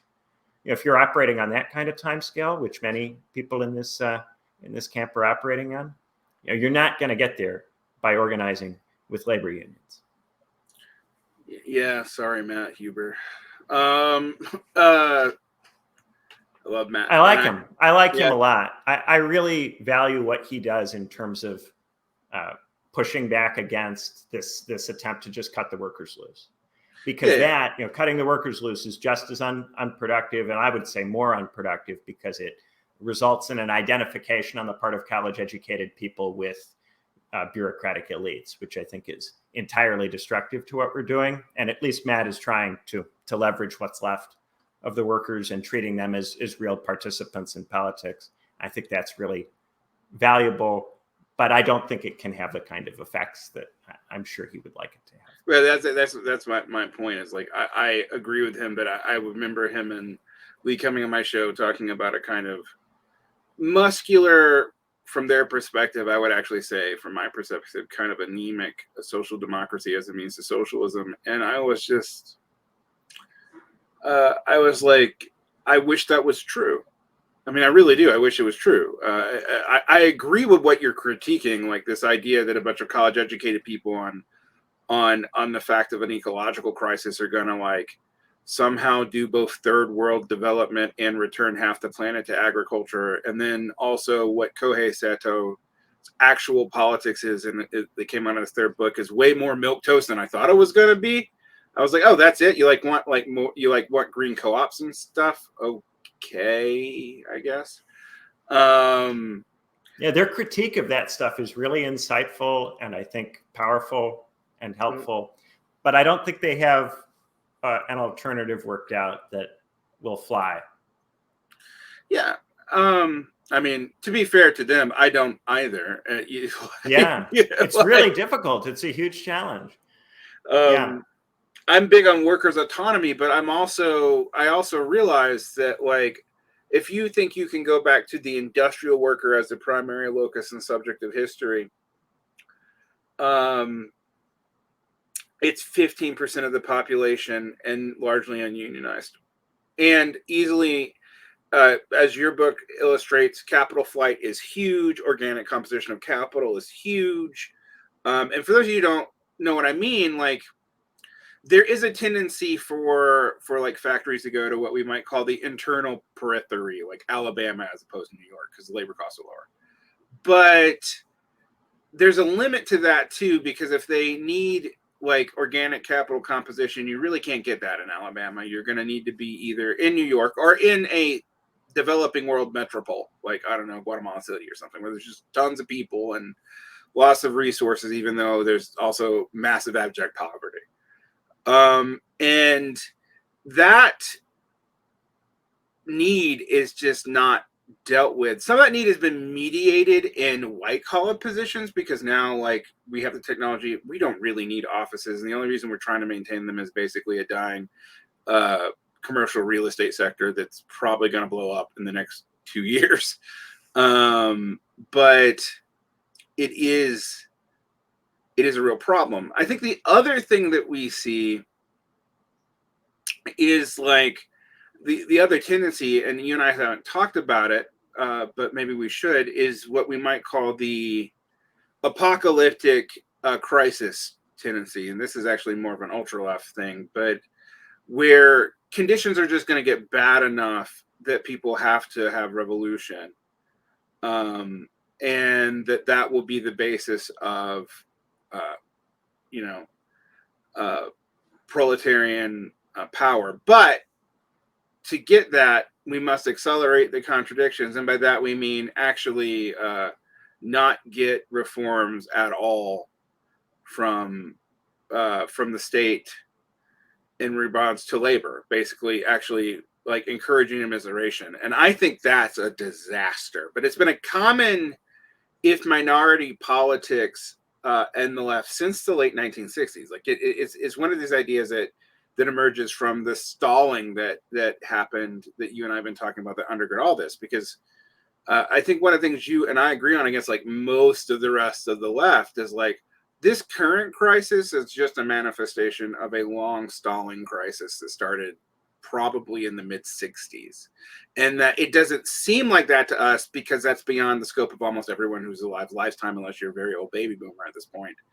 But if you look at why even cultural production. I was talking to someone about, like, everyone always says idiocracy is I did a whole special on this, so this is something on my mind right now, is predictive of the future. And I'm like, no, it's actually commenting on like Reagan's America and like the end of the 90s and the early and the very early, even maybe before the war on terror, Bush administration. And it seems prescient to us because we have forgotten that basically all the context, even in our own lifetimes, has been very stagnant. There's been very little actual significant change in the way politics runs, even though there has been a ton of very quick change in the way economics is run. And so when something is commenting about something from the 1990s and we don't recognize that, we assume that it's prescient about the future and not that, like, no, the future's fucking stalled. Like, it's just like nothing has happened significantly in terms of policy or political ideology probably since the 1980s. And even when you see new ideologies come up, and there's tons right now. I mean, you and I are both on X, which is like a breeding ground for delusional ideologies. That's, I think, its primary function at this point. And both left and right, basically. You know, it's no longer just annoying liberals anymore. It seems to me that the fundamental question of that being stuck in the interregnum period bothers people. It also seems to me that this idea that climate crisis and economic crisis can be both fast and slow simultaneously. Like, because when everyone's like, oh, the American empire is falling, I'm like, dude, yeah, but empires fall, like, historically speaking, like, I don't know, the British Empire started falling in 1850. Like, it didn't fully fall for another 100 years. And even then, I mean, like, arguably, it didn't fully fall till fucking Brexit. Like, so, you know, They should never have agreed to pay down that Napoleonic War debt. Yeah, exactly. The poison pill was there after they decided they would pay down the debt from the Napoleonic Wars. That was the beginning of the end. Even before they peaked, they were already beginning to decline because they agreed to pay down that Napoleonic War debt. Yeah. I mean, it's funny because we're joking, but I actually kind of think that's true. It is. It is. They were already screwed by 1850 because they'd wasted the last 30 years paying down Napoleonic War debt. They were already screwed. Right. And so when you tell people, and that, like, balance the books mentality is still ruining them now. It's been ruining them for 200 years. Oh, well, yeah. Britain's personal friend, but ideological frenemy, Colin Drum, has actually pointed out the British have had a particularly obsession with balancing the books, like actually going back probably 1,000 years, that has by and large not worked out for them. So it's you know, although it may have prompted a grand imperial scheme, you know, to try to balance the books, hence all of their weird internal scheming, but for the people who effectively made, like, fiat currency the basis of the modern world through their empire, they've never actually particularly done it. So yeah, they've never understood their own currency. It's incredible. It's, you know, one of the huge holes, this nation of shopkeepers that has never understood money. Yeah, it's kind of like the nation of artisans that is Germany that has never understood the limits to production. But nonetheless, now that we're slagging our European friends, it is interesting, though. One thing I wanted to talk to you about that is related to this is you and I are also of the school of most anti-elite politics ends up being a counter-elite politics because people do not understand the nature of the state. And by that, I mean, they think the state is unitary. Like, and part of me blames French theory for this, as a side note, because Althusser. Althusser. Honestly, going all the way back to fucking Descartes, there's this, in the Philosophes, there's this, like, assumption of unitary sovereignty and French thinking that, going back to the attempt at absolutism in the early modern period, that I think like is all over French thought even today. And so it and Americans seem to like their French thought for reasons that I never completely understood. Team France replaced Team Germany in America after World War One, and that never really changed. Um, Although it is interesting going back and reading 19th century stuff where we were like, the Germans are going to get us out of all of our problems. But anyway, that stopped in World War One. But there is this view of the state as unitary and of a unitary class interest. And while I do believe the state ultimately does serve capitalism as thus a product of the bourgeoisie, that it's actually very much not unified because neither is the bourgeoisie. That sectors of capital are at odds with each other constantly. And Marxists do kind of talk about that, but also administrative bureaucracies are at odds with each other constantly. And I've actually said, like, I can't always predict which administrative bureaucracies are going to side with which party. They actually move around quite a bit, but that right now it does seem like most of the administrative bureaucracies are afraid of the GOP, even though I think the Biden administration has shown they weren't afraid of GOP policies. That wasn't the problem, like, because the Biden administration maintained, I don't know, probably 80% of the Trump regime's innovations. Just like the Trump regime wasn't as disruptive as people like to pretend it was. So why are people recognizing this about the state, and what are the implications there? Yeah, I think that one of the things that's going on, right, is that socialism was really a way of thinking that developed in response to rapid growth and rapid change in class composition. And so it happened during a time where there really was a sense in which there was a kind of bourgeoisie that was united against a proletariat. Material conditions looked kind of that way, right? To the point where you could have in, say, the Second Empire in France, this Bonapartist regime where you have Napoleon III balancing between the bourgeoisie on the one hand and the proletariat on the other hand. One of the things that happens if you weaken the proletariat, which is what has occurred, and you disable it as a political force, is that there's no longer a need for these elites to stay united against the proletariat, right? And when the right talks about anti-communism as an ideology, right, they're talking about this disciplining effect that worrying about the communists or worrying about the proletariat had on elites, right? And they're complaining about the fact that since we're no longer disciplined by the communists or by the workers, right, now we're infighting with each other in ways that are increasingly dysfunctional and making it hard for us to run the state and run society in a way that is competitive and effective and reasonable. And we're getting ever further into these rabbit holes of internecine disputes that are confusing, that make it difficult for us to see what's going on or to take a point of view which examines something like the common good. You see this a lot in the right, this idea that the notion of the common good has fallen away. And this in part comes out of this increasing tendency toward internecine conflict. It also comes out of the way in which the proletariat was ultimately disciplined was through all of these mediating structures, right? We got all of these different parts of the state going. And in the case of the United States, as de Tocqueville talks about at great length, the thing that distinguishes the United States from France is the degree to which it has all these different mediating structures. So when a problem kicks off, it's very unclear who or what or which part of the state is ultimately responsible for the problem. Whereas in France, it's the king, it's the absolutist monarch. That's the one who's obviously responsible. So when there's a problem, you rebel against the center because there's one center. It's very obvious where it is.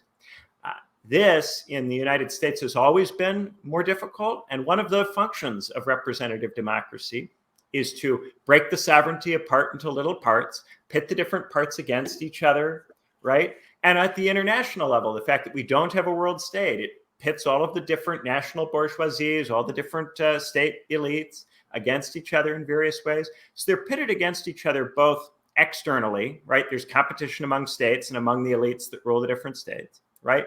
And then internally, within the different states, there are different sectors, different factions within the elite that often have conflicting economic interests. A really obvious example of this would be the conflict that led to the American Civil War, right? Which is a conflict between planters who need the British to import the cotton, and a conflict between northern industrialists who need tariffs on British goods so that their industries can get off the ground. And if you tariff British goods so that your industries can get off the ground, the British retaliate with tariffs on agricultural exports. And they do this deliberately to pit those two sectors within the United States against each other, very effectively, to the point where a civil war begins. And then the British debate whether they should militarily intervene to make the Civil War go the way that they want it to go. And ultimately they don't, because they become concerned that their own political elites would not tolerate their state intervening on behalf of slave owners, right? Mm-hmm. But in terms of geostrategy, what was in the British state's raw geostrategic interest? Of course, break up the United States by leveraging the sectoral tension between the industrialists and the planters. And they very nearly pulled it off. The only reason that they didn't, they couldn't persuade their own internal elites to send troops to help the Confederates. And they couldn't do that because of internal debates within Britain about the status of slavery within the British Empire, right? And in terms of their dealings with the Ottomans. Right. So all of this stuff, it's very complicated and it's not so simple. But people have a very difficult time staying on top of it because it requires, really following not just, the stuff that the elites say to the public, but the stuff that they say to each other. And often this happens in meetings you don't easily have access to. Sometimes it's classified documents that you can't read. Sometimes it has to be sussed out, and you have to have a little bit of a mind for how these people think. You have to have rubbed shoulders with them a little bit. It's very difficult for the ordinary person. The media, most of the stuff that people read that they have easy access to, is not meant to help elites figure out what to do. It's stuff that is meant to propagandize in various ways ordinary citizens into going along with this or that. The real conversations about what to do happen in other kinds of spaces. And if you're not a party to those spaces, if you're not able to get into them, because you maybe don't have a PhD or you don't go to the kinds of events where these people talk, or you don't have time, or you don't live near where these meetings take place, if you don't have access to all of that stuff, then you have to have very good theory to be able to read in these intentions into the behavior and activity that you see. It's a very challenging thing to do, and I don't blame people for having a hard time. It's objectively very confusing the way the state is run. Well, I think that's a very key import, and this is a human tendency to want overdetermined. I don't mean that in the Althusserian sense. I mean it literally in like the logical sense. There's too many determining factors as causes for you to point to any one of them as the primary cause, right? And so you will come up with abstractions like class conflict. Like that's an abstraction, actually. We know that, like, yes, class conflict is the primary driver of history, blah, blah, blah. I more or less believe that. That in and of itself actually doesn't tell you that much, though. Right, because which classes are conflicting at any given time is not necessarily obvious. The composition of classes isn't actually as obvious as people think it is. And a lot of people will exist in multiple class functions, particularly in the West, during the course of a year. Like for example, myself, because I have a 401k, even though I don't think about it, I'm not actively investing, but I have one, I am an owner of capital. That's a fact. I'm not a property owner and rent, so that's different. But when you think about this, I'm not a worker in the productivist sense, but I'm a wage earner and I'm dependent on the wage fund directly, even if I get from that wage fund unproductively, meaning that I'm paid out of taxes. But if the wage fund drops, it's not like if you work, and by the way, workers are different here, depending on what level of government you work at. If you work at a state level, you're dependent on the wage fund. If you work at the federal level, you actually aren't. Like, there is a time when, I'm not one of these people who's like, oh, the feds can just print money forever. They can't. There are limits, but those limits are not them running out of a base currency because they fucking decided what it is. So there's different levels of dependency. even talking about it, not even in terms of historical terms, is hard. But I think about the Civil War a lot. I'm a Southerner. I grew up in the fairly deep South. I went to a fairly progressive school for the Deep South as well, which is interesting in and of itself, but wouldn't be progressive by other standards. But I will say that, like, I've always said, I mean, when people were talking about the Civil War, I'm like, for the South, it was about slavery. You're absolutely correct. It was an economic proposition about slavery. It absolutely was. And therefore, the war for the South is about slavery. But if you, for a moment, believe that the North was primarily concerned about liberating the slaves, you do not understand 19th century economic infrastructure, because they were perfectly willing to let slavery stay by and large until the middle of the war. And one of the reasons for that is they thought that they could basically let it die naturally by limiting it, but they realized that that was just not going to happen. You're going to have external that as the U.S. empire grew, that you were going to have debates over who got to benefit from that, and international trade was very much tied into it, like you said. Like, the British were very much in the interest of agrarian capital in the Southeast. It was good for them, and people also don't realize, but historically speaking, until after the Civil War, the Southeast was the biggest place outside of Canada that had a bunch of royalists in it. Like, and they were still kind of hiding semi-royalist sympathies for economic reasons until the middle of the 19th century. So it's, you know, but that's not a fun and easy narrative. It's not a moral narrative to be like, oh yeah, you're right, the Confederacy was an utterly regenerate slave state, and, like, yeah, Marx and Engels talked about it needed to be opposed, or there be a new hybrid form of world economy that takes the worst of the old world with the worst of the new. And they, Marx was really afraid of that. Hence all of his advocacy in the U.S. during the Civil War. And for people who don't know, Marx published a ton in the U.S. in German and in English during that time period. Also wrote a letter to Lincoln that we don't know that Lincoln read, but we do know that it was sent, and that Lincoln received it, et cetera, et cetera, et cetera. But, there is a heroic narrative there, but it's not a heroic narrative about, say, the Union's interests, because that's basically bullshit. And similarly, when we talk about, like, World War II, everyone likes World War II. We always like to talk about World War II because it's a war that accidentally we're on the good side of history. But our being there is more or less a function of Japan. It's not a function of our own politics or moral worth. And weirdly, I do want to ask you about this. It's neo-reactionaries, the one form of the alt-right that managed to survive the great alt-right liquidation of the last decade, is neo-reactionaries, because they have money, just to be frank. The others, like, random white nationalists, don't tend to have money, and everyone kind of realizes they're a threat to their economic viability. But neo-reactionaryism, if you're a certain kind of Silicon Valley tech head, it's somewhat appealing, and you can throw money at it. But weirdly, like, I think a lot. I've read way too much Curvis Yarvin in my life. Actually, I don't know why I've subjected myself to this, but having read a lot of Curvis Yarvin, the only thing I actually found appealing about his Mencius Moldbug stuff, that he was honest about that shit, about, like, the raw, real politics of a lot of seeming progressive stuff, that even far leftists were like, we don't want to really go there because it kind of makes history a lot less of a heroic narrative than we would like. So I find that interesting.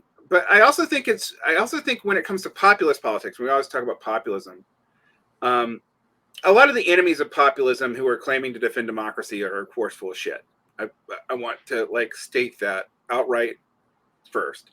But one thing they are kind of right about, because of the nature of the state that we're talking about, populists often end up not promoting a workers' agenda, because the workers aren't powerful enough to do that. They end up basically as pawns in counter elite games between weaker forms of elites in the current system. And whether that be elites abroad, or, like, my favorite is, like, we're going to save the the American industrial sector, but pick which one you want to save. And there is an incentive even on the left to ignore this. I'll give you an example of that, and I want your take on it. The battle of the two Seans in the labor union world, Sean O'Brien and Sean Fain. Sean O'Brien, for reasons that are complicated and involve some of the internal fucked up politics of being in the Teamsters Union, seems to have thought that maybe being more independent of the Democratic Party would be useful for them. But also, when you look at the sector that they work in, the Republican Party's policies are a little bit more forgiving towards, I don't know, mass truck transit. Whereas the UAW is in the U.S. Auto Union and is really dependent on the Democrats basically to maintain a protection wall against Chinese EVs. And so you have Sean Fain, despite taking progressive stances on even stuff that normally unions don't take particular progressive stance on, like Palestine. They usually kind of stay out of that, but it is within their purview to do. Not because it's about maintaining trade and international law, so they can actually do something about it. There's a bunch of ways in which what Sean Fain wants to do there is totally legal, although it's going to get backlash. But it leads to like Sean embarrassingly kissing the ring of Biden way prematurely. And in a way, people are very confused by this. They'll call the Teamsters red-brown, which is ridiculous, because almost all unions, including UAW, will work with Republicans at a local level. They have to. Or if you're like a MAGA communist or something like that, something particularly silly, you'll pretend that like this means the GOP is pro-worker, which are you looking at what's happening with labor laws in the southern states right now? Like even the few protections that, because it's not like the South ever had strong labor laws or any integrated unions, but the little bit of protections that they have been changed legally at like the Alabama and Mississippi state level in the last year. So you have to keep up with that.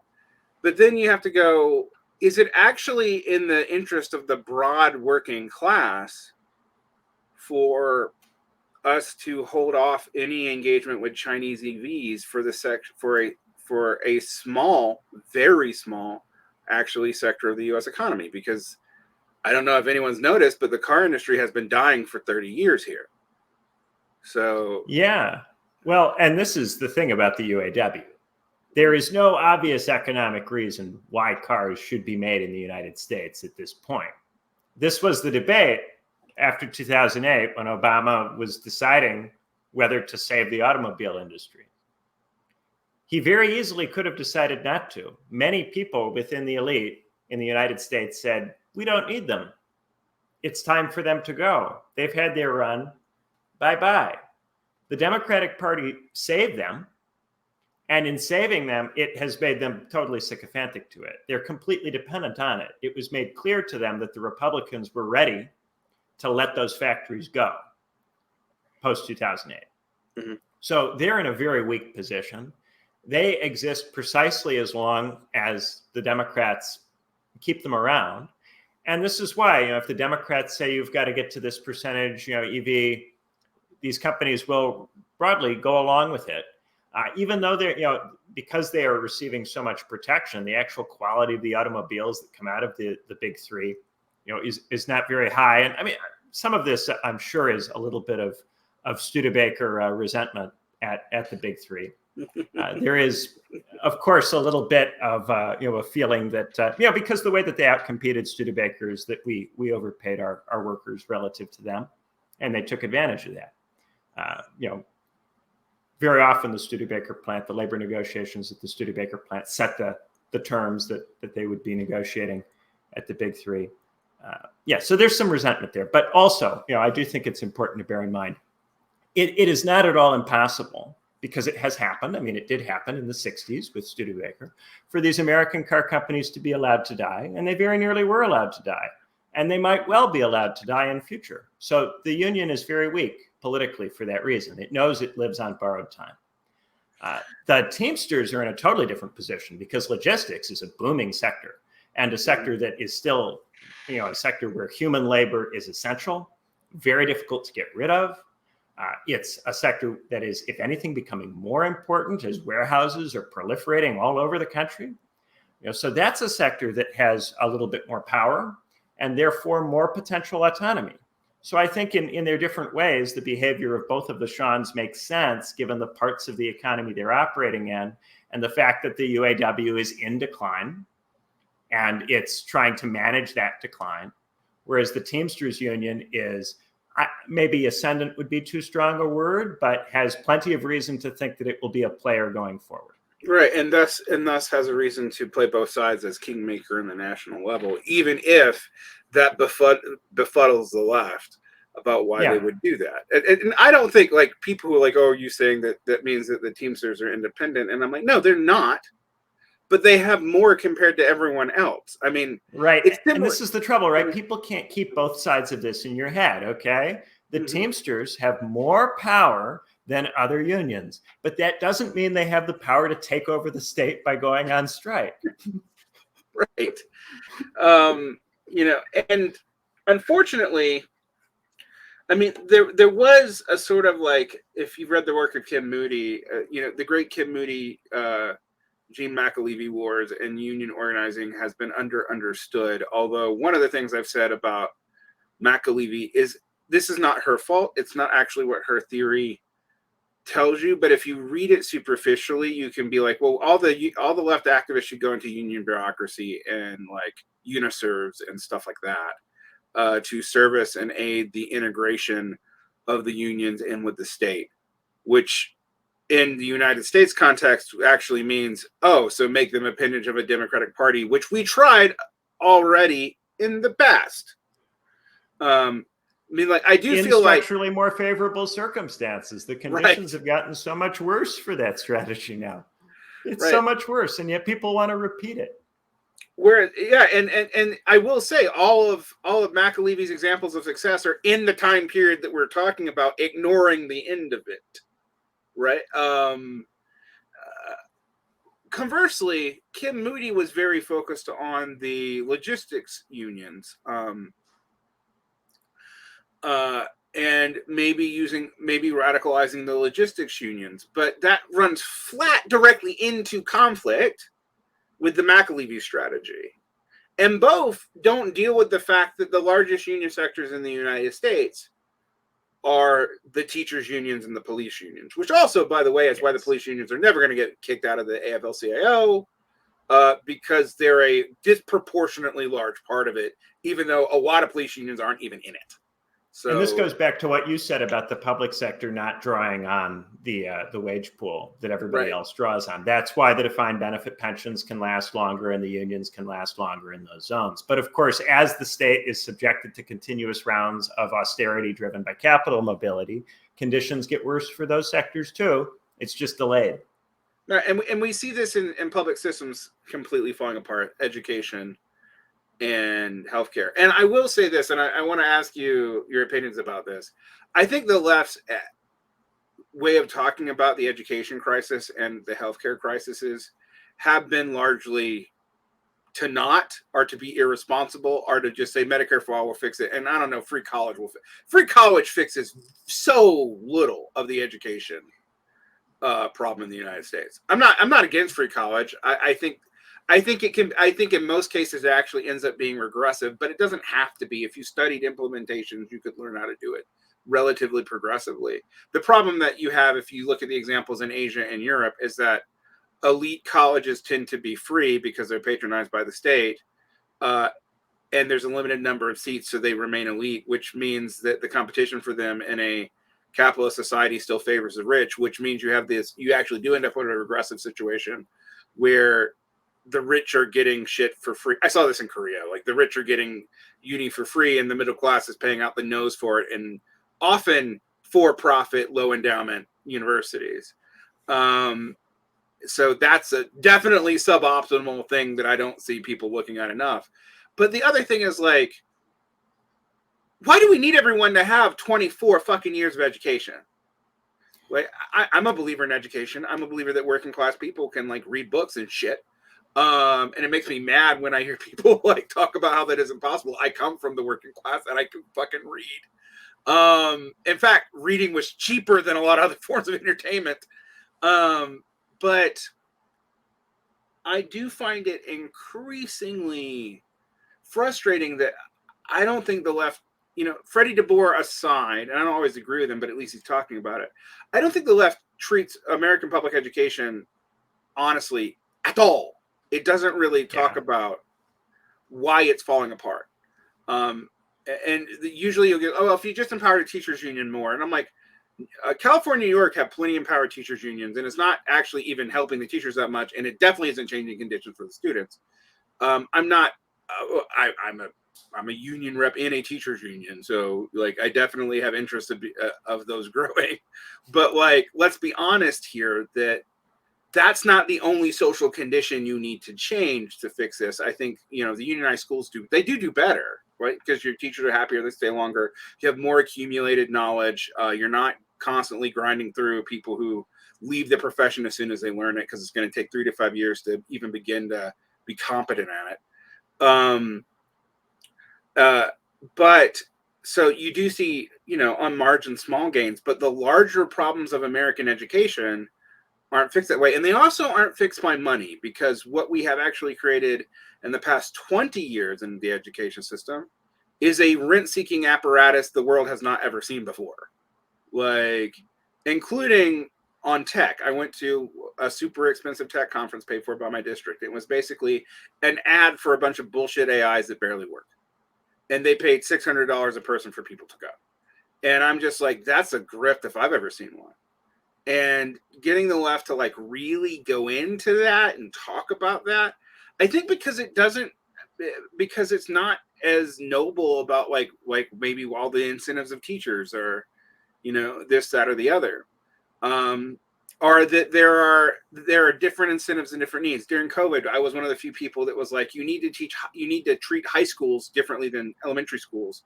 And yet on both sides of the political divide, I couldn't get people to realize that. They would talk about high school policies based off of elementary school research and vice versa. And I'm like, that doesn't make any sense. Like, we're dealing with different, like, we know that COVID affects, yes, it affects children some. Yes, it may have long, I'm going to even give some of the long COVID people some due. Like, yes, we don't understand all that does to children. But here's what we can say for sure. It's not fatal in most cases with younger people, actually different from most other diseases that we run into. But as far as bodies are concerned, these kids are adults at 16. So you're dealing, and the structure of the school is dramatically different. Like you're moving around constantly. There's more vectors of infection than you would have in an elementary school. Why can't we treat these separately? Other nations did, by the way. Like, other nations would keep the elementary schools open and close secondary schools and stuff like that. We didn't do any of that, or we did it piecemeal here and there when we were forced to.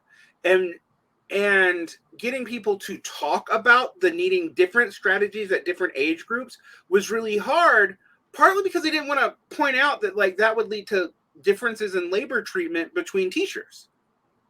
Like, and they didn't want to deal with that. All right. And I think that's really hard to look at. Or another example, it's just kind of different, but I can't get people to talk about the fact that Joe Biden cut Medicare payments after the pandemic to the point that we've actually seen large numbers of doctors exit the market. And we were already at lower capacity because of our structuring that an at-need service sector, which means you have no capacity for academics. You barely have the capacity for the fucking flu season. And yet getting leftists to talk about that, even when they were opposing Joe Biden, to just be like, he was cutting Medicare payments. They didn't even know. I just it was like amazing to me that the people who are advocating for Medicare for all don't know that the government is cutting Medicare payouts at the very time that they're talking about. Well, they weren't talking about it this much anyway, but when it would have been logical to talk about it. You would think if we were going to hit for Medicare for all during the pandemic would have been the moment we did so. And amazingly, large functions of the soft left were like, nah, this is not the right time. What? It was kind of that's been maddening to me, and getting the left to honestly talk about what's happening in these institutions that frankly, a lot of the leaders of these institutions are major Democratic stakeholders, and so it's like, you guys aren't going after those elites either. Like, and it's not like they're really in your interest. I don't know why you think university presidents really would be happy with like a liberal regime, or even a progressive liberal regime. And what I think was interesting, the only one of the major positive developments out of the student protests around Palestine, which I don't think people look at, was an accident. And what I mean that was exposing how much of even the public major universities are basically just investment wings, that like there's almost no relationship anymore to the mission of the university as an educational institution for any of that. That, you listen to Adam Tooze like tell you that, like, yeah, the universities are making money from their hospitals and their endowments, and that they're major landlords in almost every major city in America. Like, and that their income stream based on undergraduate education is like minimal. That was an accident of some of the ways that they were exposing the protests. And I actually was talking to somebody. I was like, "Yo, people think that you have a bunch of like hyper Zionist supporters in the university endowment system," and the answer to that is probably not. I mean, there's probably some. Obviously, there are some, but you're talking about hundreds of thousands of dollars in places where there are billions. What they're mad about is that you're opening the books at all and making it clear that the mission has fundamentally changed due to the structural nature of these endowments.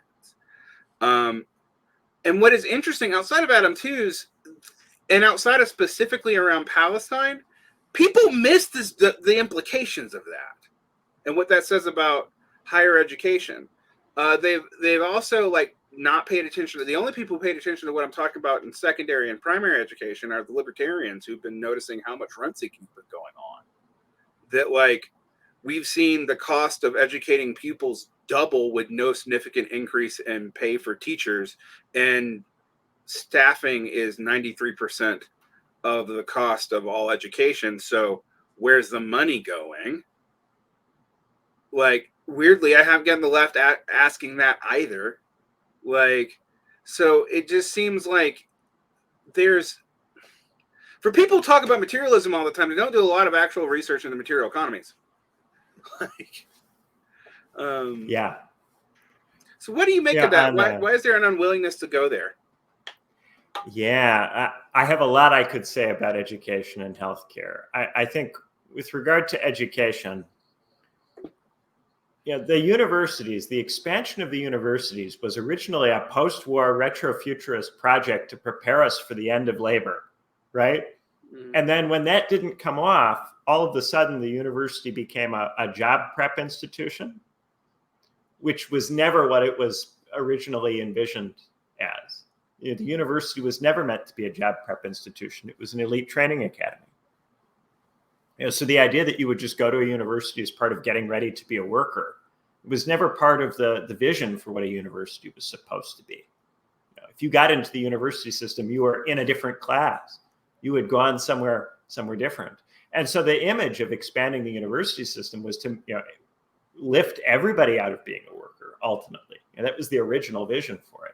And then after the 70s, this regressed into trying to give you an advantage in the labor market, trying to give you a leg up on other people who don't go to school. And this led to a degradation gradually over time of the universities, where now you have to go to the university to compete for a job, even for a job that there's no obvious reason why you would need to go to university to get. And it's become a way of disciplining the workers in a double sense. One, your parents are worried about whether they can afford tuition for you. So they have to work longer and harder, and they have to keep their heads down so that they make sure there's enough money.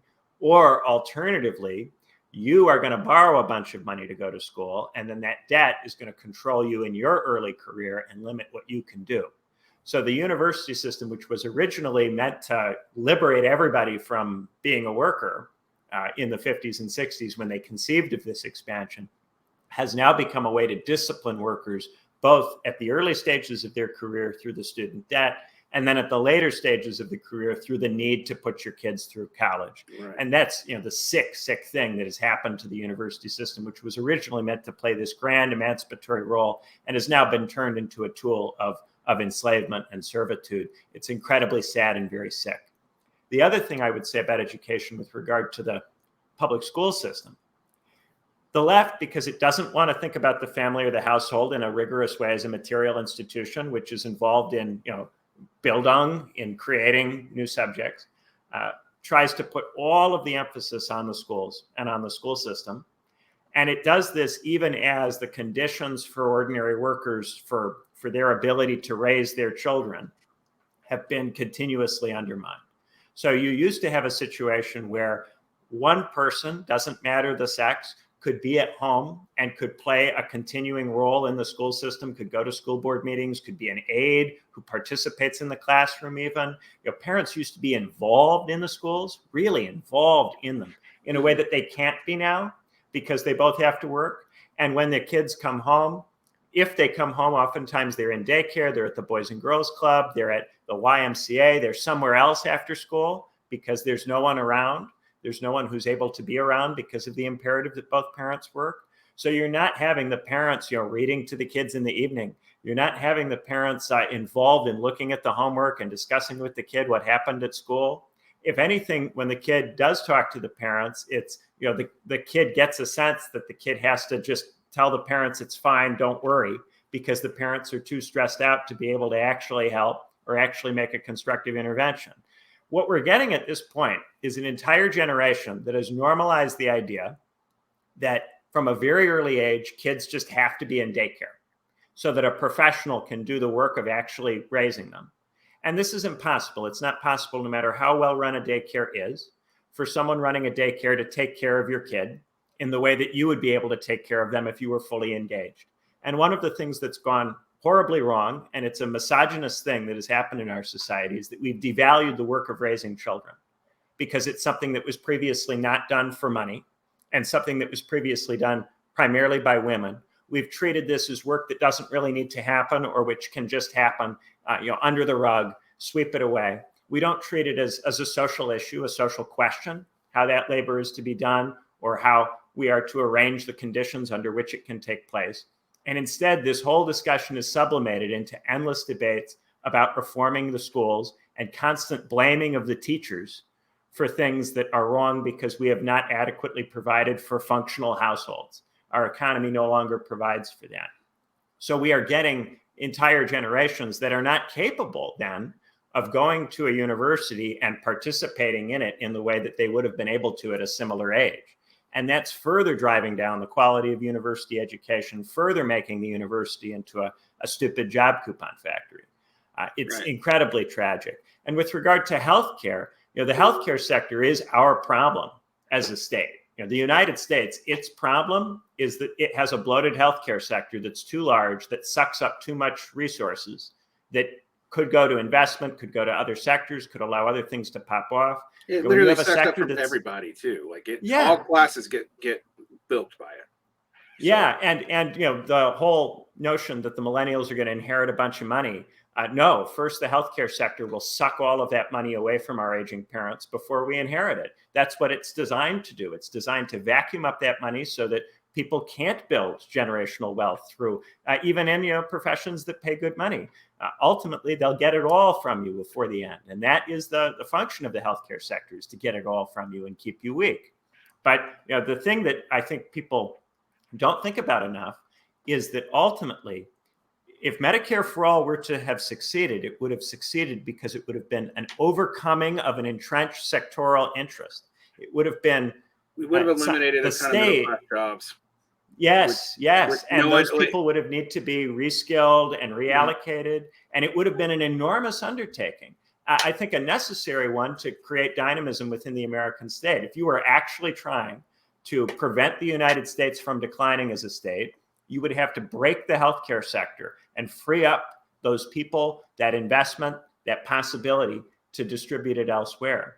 It plays the same role in our economy that heavy industry played in the Soviet economy, or that the construction sector and the local governments play in China today. It's the Achilles heel of the US economy. And this is why I thought there was really a point to arguing for that and agitating for it. And when people act like it's just an issue like anything else, this is incredibly short-sighted and small in terms of the thinking. Healthcare is the biggest issue that we have, because that sector every year sucks up trillions of dollars, multiple trillions of dollars, and wastes them every year. Just burns them up and wastes them every year. With more and more, I mean, one, advocates of socialist medicine have actually pointed out that, and they're not wrong about this, that we spend more money than socialized, from a government perspective. We're not even dealing with the obscene amounts of private debt. Two, it doesn't work like a market, people. Like markets, I've been in countries that actually have healthcare markets where they post prices and there's no insurance. They exist. Egypt was one of them. Like there was insurance, but it was all reimbursement insurance. There's no like prepaying system hiding the price for you. I hate to tell people, but that's actually preferable to what we have. Anything that any other OECD system is 8 to 12% of GDP, not 17. We have at least 5% of US GDP. US GDP is huge. At least 5% of US GDP wasted every year on that sector. At least 5, maybe more. And right now we're in a crisis to the extent that we don't even have the healthcare professionals to do it. Like we now have rate times that people talk about for like the bad parts of the NHS or Canada, or I don't know, the Soviet Union. Despite being privatized. These are terribly underfunded systems, right? Those are terribly underfunded systems with those wait times. We have an overfunded system and comparable wait times in many cases. It's completely nuts. Right. And it's because everything's going to these periphery bureaucrats who are managing the money, people who serve the bureaucrat. And like, look, I realize for a lot of people, and this is something the left doesn't talk about, that is a associate's degree middle class job, particularly for women, and particularly in areas that used to be industrialized that have gone away. Gabe Winant's work on this, at least as an objective description of the situation, is actually pretty accurate. I don't know that I agree with his political conclusions from it, but he's right. There's a reason why like the industrial Midwest is full of fucking hospitals. And that in some ways it's been a works program to maintain anything in those areas. And the right attacks it dishonestly, but some of the attacks aren't wrong, that it's a major government rent-seeking sector. And the other thing I want to point out, I mentioned two things that were the major sources of the university's income. The other one is this, because the universities are tied into this too, which means the primary liberal institutions are invested to never allow the two things that the social democratic left wanted as their major reforms, which is free college, which again can be regressive anyway. It doesn't have to be. That we can go back and forth on that, but to me doesn't deal with the problems of healthcare. But you're never going to fucking get it if the university administrators are your primary donor base. And two, the medical sector, right? And then you add Silicon Valley's weird political allegiances, which shifts all the time, honestly, in ways that I think are underexplored, because sometimes they're dependent on state largesse. Actually, I mean, we could do a whole episode just talking about like why has Silicon Valley's politics gone reactionary? Well, they have now achieved monopoly capture to the point they don't need state intervention like they did for the past 40 years to achieve that monopoly power. None of those people came up through an organic market, competition market, in so much that any of those things have ever existed. Those people in particular didn't do it. And so, but now they have enough organic capital from being allowed to set up monopolies this way that they don't need the state in the same way anymore. They basically have used the state and can throw it aside. And so you're going to see Silicon Valley politics get weirder because its needs are going to shift more, I think. And the state made a point to try to intimidate a lot of them, especially the social media guys. After 2016, when they called them in and Lindsey Graham said, you don't think you have a monopoly? These guys very clearly trying to intimidate and bully them into changing the way the social media algorithms work. And I think that had a lot to do with Zuckerberg putting out that letter recently. There is I think a a felt need on the part of these guys to hit back in some way, or to do something to ward off a state, which they view now, instead of as a source of investment, as something that might encroach upon them in the trust busting sense, as you mentioned. Yeah. So you and I continue to play our role of Dr. Dooms. You're all cheery about it. And it's you and Danny Besner, who are the most cheerful black pill people I know. Besner, when someone's like, who's the most black pilled? And I was like, Besner. And he's also not going to recognize it because he's a happy person. So like, I do think maybe one thing I want to ask you about, and this is more speculation, but what psychological role does this investment in delusional politics play for a lot of people? Because, and I mean, you're not a psychologist, I'm not either, but I have been trying to model the mind incentives for this kind of engagement, which seems particularly intense, but also particularly devoid of reality. It goes back to that initial statement I said at the beginning, that we live in a time period where policy differences are actually probably the thinnest they've ever been, but we're more polarized than ever. Over what exactly, no one seems to really know, other than, people disliking immigrants. But even the Democrats don't seem to like immigrants that much these days. So what role is this playing for you, according to you? Because, you and I have talked about like the paper Bonapartism that exists right now. And by that, I mean, like, people really invest in the executive and they believe on almost like we have a Bonapartist politics. And yet, and in some ways we do, because the legislature just can't fucking function anymore, blah, blah, blah, blah, blah. But in other ways, we really don't, because we've also seen real limits to the executive be shown to everybody and them just ignore it. And so what psychological role is this playing? Because I have to start imagining that that's got to be part of why this is continuing. Is it just too bleak to look at, is it too bleak to do the stuff that you would actually need to do to have real hope?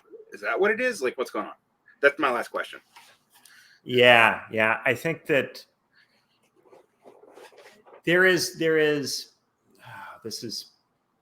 it's really a shame that this is the case, but a lot of people aren't able to come up with a purpose to life.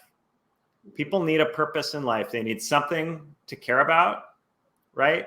And we might think of, in traditional societies, the stereotypical purpose would be reproducing the world that you came into and sharing it with the next generation, and preparing that next generation for entry into your own world, the world that you grew up in, which is still the same world because the pace of change is very slow, right? If you have a very, very slow rate of change, then reproducing what was obviously meaningful because it was the world that you grew up in is, I think, straightforward to many people.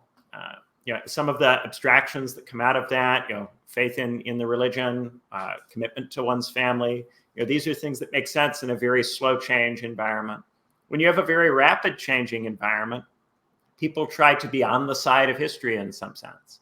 They try to see where things are going and to be on the side of where things are going, to have what they've done in their life, retroactively justified by the direction of history and of politics. And I think there are a lot of people who want to believe that they can live like that and that they can get value out of that. But I think one of the things that this idea of middle capitalism forces us to confront is a possibility both that we won't live in a low change context where everything is obviously meaningful, nor will we live in a high change context where we can ride waves or feel part of a change. Rather, we're in this middle period where things have changed enough that we no longer recognize our world that we grew up in, right? But not so much that there have been major changes that we can identify with or feel that we were part of or that we helped to bring about. We can't identify with the changes, nor can we identify with a continuing set of traditions or status quo. So this puts us in an environment where when we get blackpilled, there is this question of meaning. And there is this temptation, I think, to embrace what I call the negative despair. So the negative despair is to start taking it out on yourself or the people around you, to blame yourself or the people around you for the fact that you neither have an obviously intrinsically meaningful world, nor are you going somewhere that you identify with or feel good about, right? And to say it's my fault, or to say it's your fault, or to say it's the fault of this or that group of people out there, based on religion, ethnicity, race, being an immigrant, whatever it might be, or being bigoted. Those people, the bigots out there, they're the ones who are in the way. Whichever group you blame, I think that's the kind of negative despair, the despair that tries to blame somebody for the fact that we are in this period. And it's nobody's fault that we're in this period. It's nobody's fault. And our task is to find a way to engage in some kind of meaningful activity in a period that is not going to make what we do, what we're encouraged to do by capitalism, obviously meaningful to us. This is that question of how do you find meaning? How do you find values in a world where traditional values have been in various ways undermined? And yet also there are no obvious new values that come to us straightforwardly from history. We can't just take the winning side and go, well, obviously this is where the world is going. It's not that simple. And that makes it really difficult. And I think for a lot of people, it's too difficult. And so there is this move toward a kind of either hatred of the other or self-hatred that can end in various kinds of suicidality. And I think we saw that a lot with Gen Xers in the 90s. There was a strong tendency towards suicidality. And in the case of the millennial generation, it's more hatred of the other, right? It's hatred of the bigot, hatred of the right, hatred of the left, blaming it on somebody, blaming it on some group of people. And we're seeing it very strongly now in some of the Zoomer internationalist or nationalist rather, politics, which is about taking the side of different nation states and putting different flags in your profile and deciding the Ukrainians are good and the Russians are bad, or the Russians are good and the Ukrainians are bad, or the Muslims are good and the Jews are bad, or the Jews are good and the Muslims are bad. And this kind of black and white civilizational Sam Huntington thinking is really not left-wing thinking at all. No, it's not. At all. And yet, because people are not able to find values, they're not able to find things that give them a reason to feel that it matters that they get up in the morning and it matters that they go to bat for the people around them in their life. This is where people are heading. And I think we really have to despair about this in the positive way. And that is the cheerfulness. The cheerfulness is to say, what we're doing matters. You matter, I matter, the people around us, we all matter. Just because the world is frustrating with its level of change, that doesn't mean that people don't matter, that the people around us don't matter. The way they live doesn't matter. And we can care about all of that. We can care about it an awful, awful lot without reaching the end of history in our lifetime, without returning to some kind of imminently meaningful condition. We don't have to be so all or nothing about it. It's okay to live in a confusing time and to care about the people around you. Yeah, we're not all utilitarians. At least I'm not. And I think this is an important point, because I often get told that I am hopeless, and I'm like, no, I actually believe in people, like, a lot. I don't really believe in systems that much, and a lot of people seem to be fundamentally confused about the difference between those things.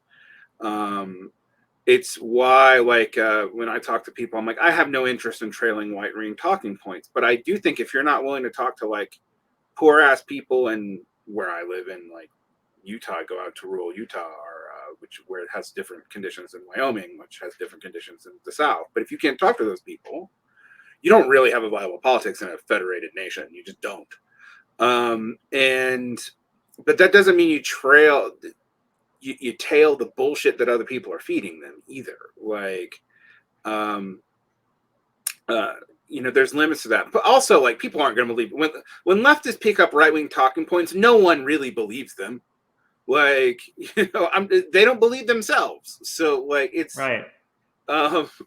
It's painful, the lack of sincerity that people end up adopting. And some of it's market driven because it gets you clicks, in the case of professionals who are doing it for a living. But for a lot of people, it's to avoid blaming themselves or blaming somebody else. All they can do is adopt a political pose of some kind. And I really wish that those people could get out of politics or find a way out of that kind of negative despair, because it's such a painful space to be in. It's so hard to feel that way, to feel in some way responsible, or to feel hatred for somebody else because of the conditions that we're all bound up in. Yeah, I think that's a really valid point. One thing that does occur to me about Zoomers, people were asking me about the left and right distinction between Zoomer women and Zoomer men, which seems to be slightly, I think this is overstated, but slightly more than people, that there's a more, that political divisions are more gendered than they have been in the past. And I think amongst the very political, which is not the majority of the population, this is true.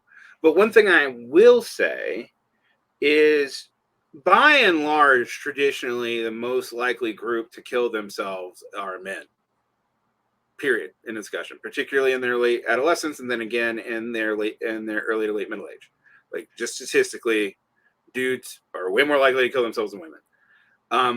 The greatest increase in suicidal ideation that we see right now is not in men. Their suicidation has kind of been static for, I don't know, 50 years. I mean, it's gone up, but it's, it went up a long time ago. It's in women. And your discussion about negative despair and where this goes, I do think has a direct role here. And I know people will be like, oh, that's too psychological. It's not based in the class. And I'm like, well, maybe it is based in the class, because there's a lot of class problems that no one's fixing, and people are just trying to figure out how to do it. Now, on the left, I think one of the biggest manifestations of this is third worldism. It's not that the first world is not exploiting the shit. Or actually, that's not what it's doing. It's extracting the shit out of the third world. Absolutely. Completely true. But the idea that there's a proletarian subject that's about to dominate and liberate us all from that area, you can't study international politics or productivity rates or the politics in these developing world countries and believe that at all. Like, it is, in no way can you actually believe that. The only place where you can kind of sort of convince yourself that is true is China, which has already had a revolution. So maybe if you really try Vietnam. But it does seem to me that part of that's despair, because when I ask people, okay, so you're saying that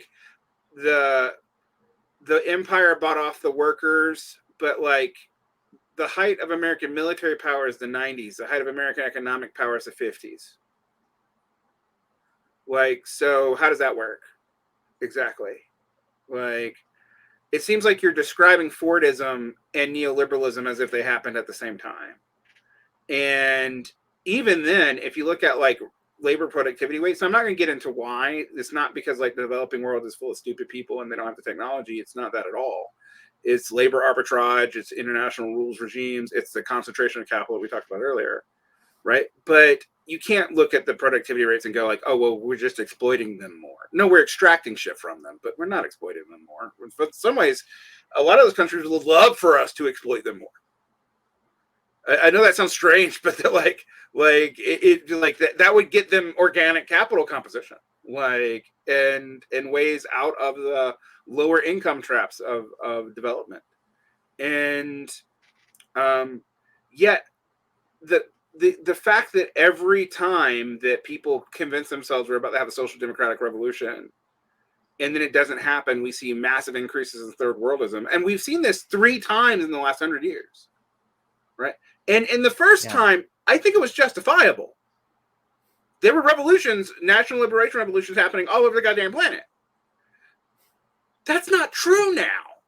It's not even true that the left forces are on the same side. Like Brazil and Venezuela have remarkably different interests. For example, just to look at a temporary example in Latin America. So the only way I can explain that is this negative despair that you're talking about, that people are projecting this somewhere, because trying to find hope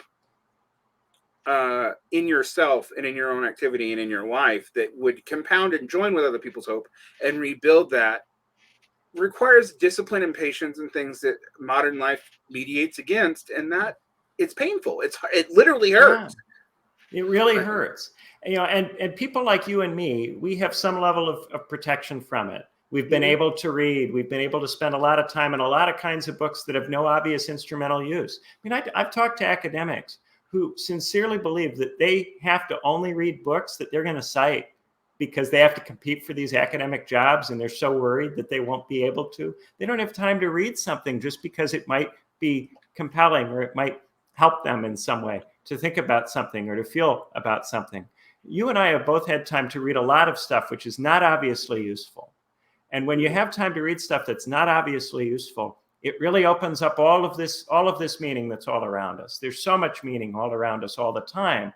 But when you're stuck in labor and you don't have the time to be able to do those things, and when you do have time, you're increasingly in this digitized space where the political economy of the digital is very much about screaming and screeching and agitating people to get them to click on stuff or to get them to obsess over things or hate watch stuff, or make fun of this or that. It's a very unhealthy environment, and very much, capitalism has driven this. It has driven people who create content, who write, who talk, to make stuff that is outrage inducing, to make stuff that creates stress and anxiety, because that's the stuff that sells. And unless you happen to have some level of protection from that, it's very, very difficult if you're creating content to avoid it. In both of our cases, we've been able to make stuff that isn't really huge, and we don't feel a material pressure to get as big as possible, as fast as possible. In both of our cases, we've been able to spend big chunks of time, relative to other people reading stuff that just doesn't, nobody has a reason to read that is a market-driven reason, an instrumental reason, a reason to do with reproducing life.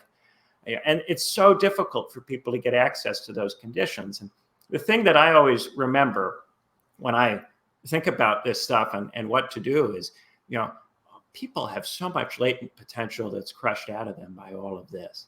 And if there's anything that we can do, anything we can do at all to unlock any of that, any of it, even just a bit of it, it really matters. It really matters to give people a little bit more time, a little bit more energy, a little bit more slack in their life to be able to, go, hey, I'd like to read some book about, this, that, or the other.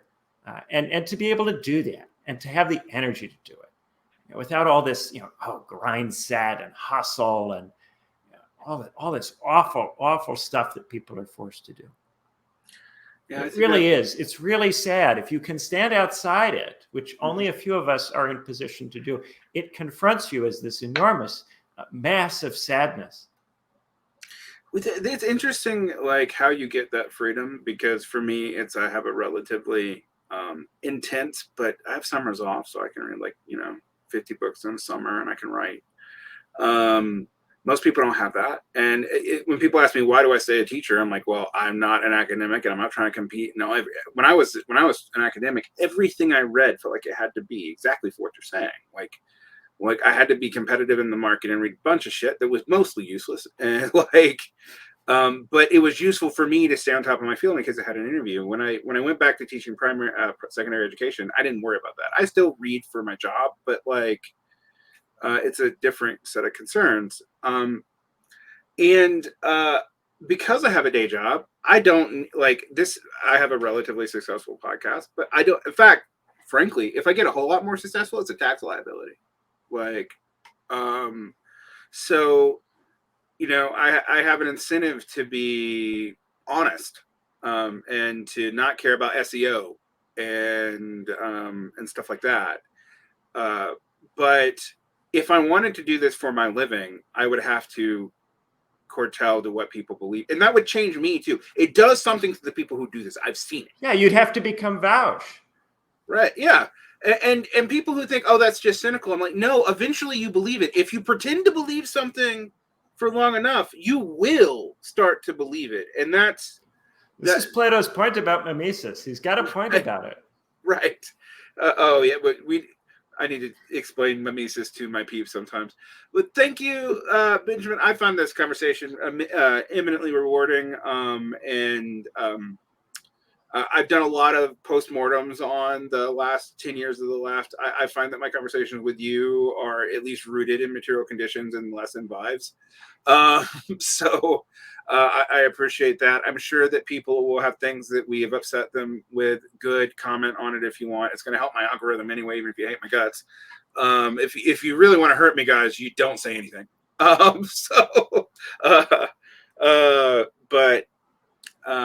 I I think people should check out your work. Where are you publishing these days, Ben?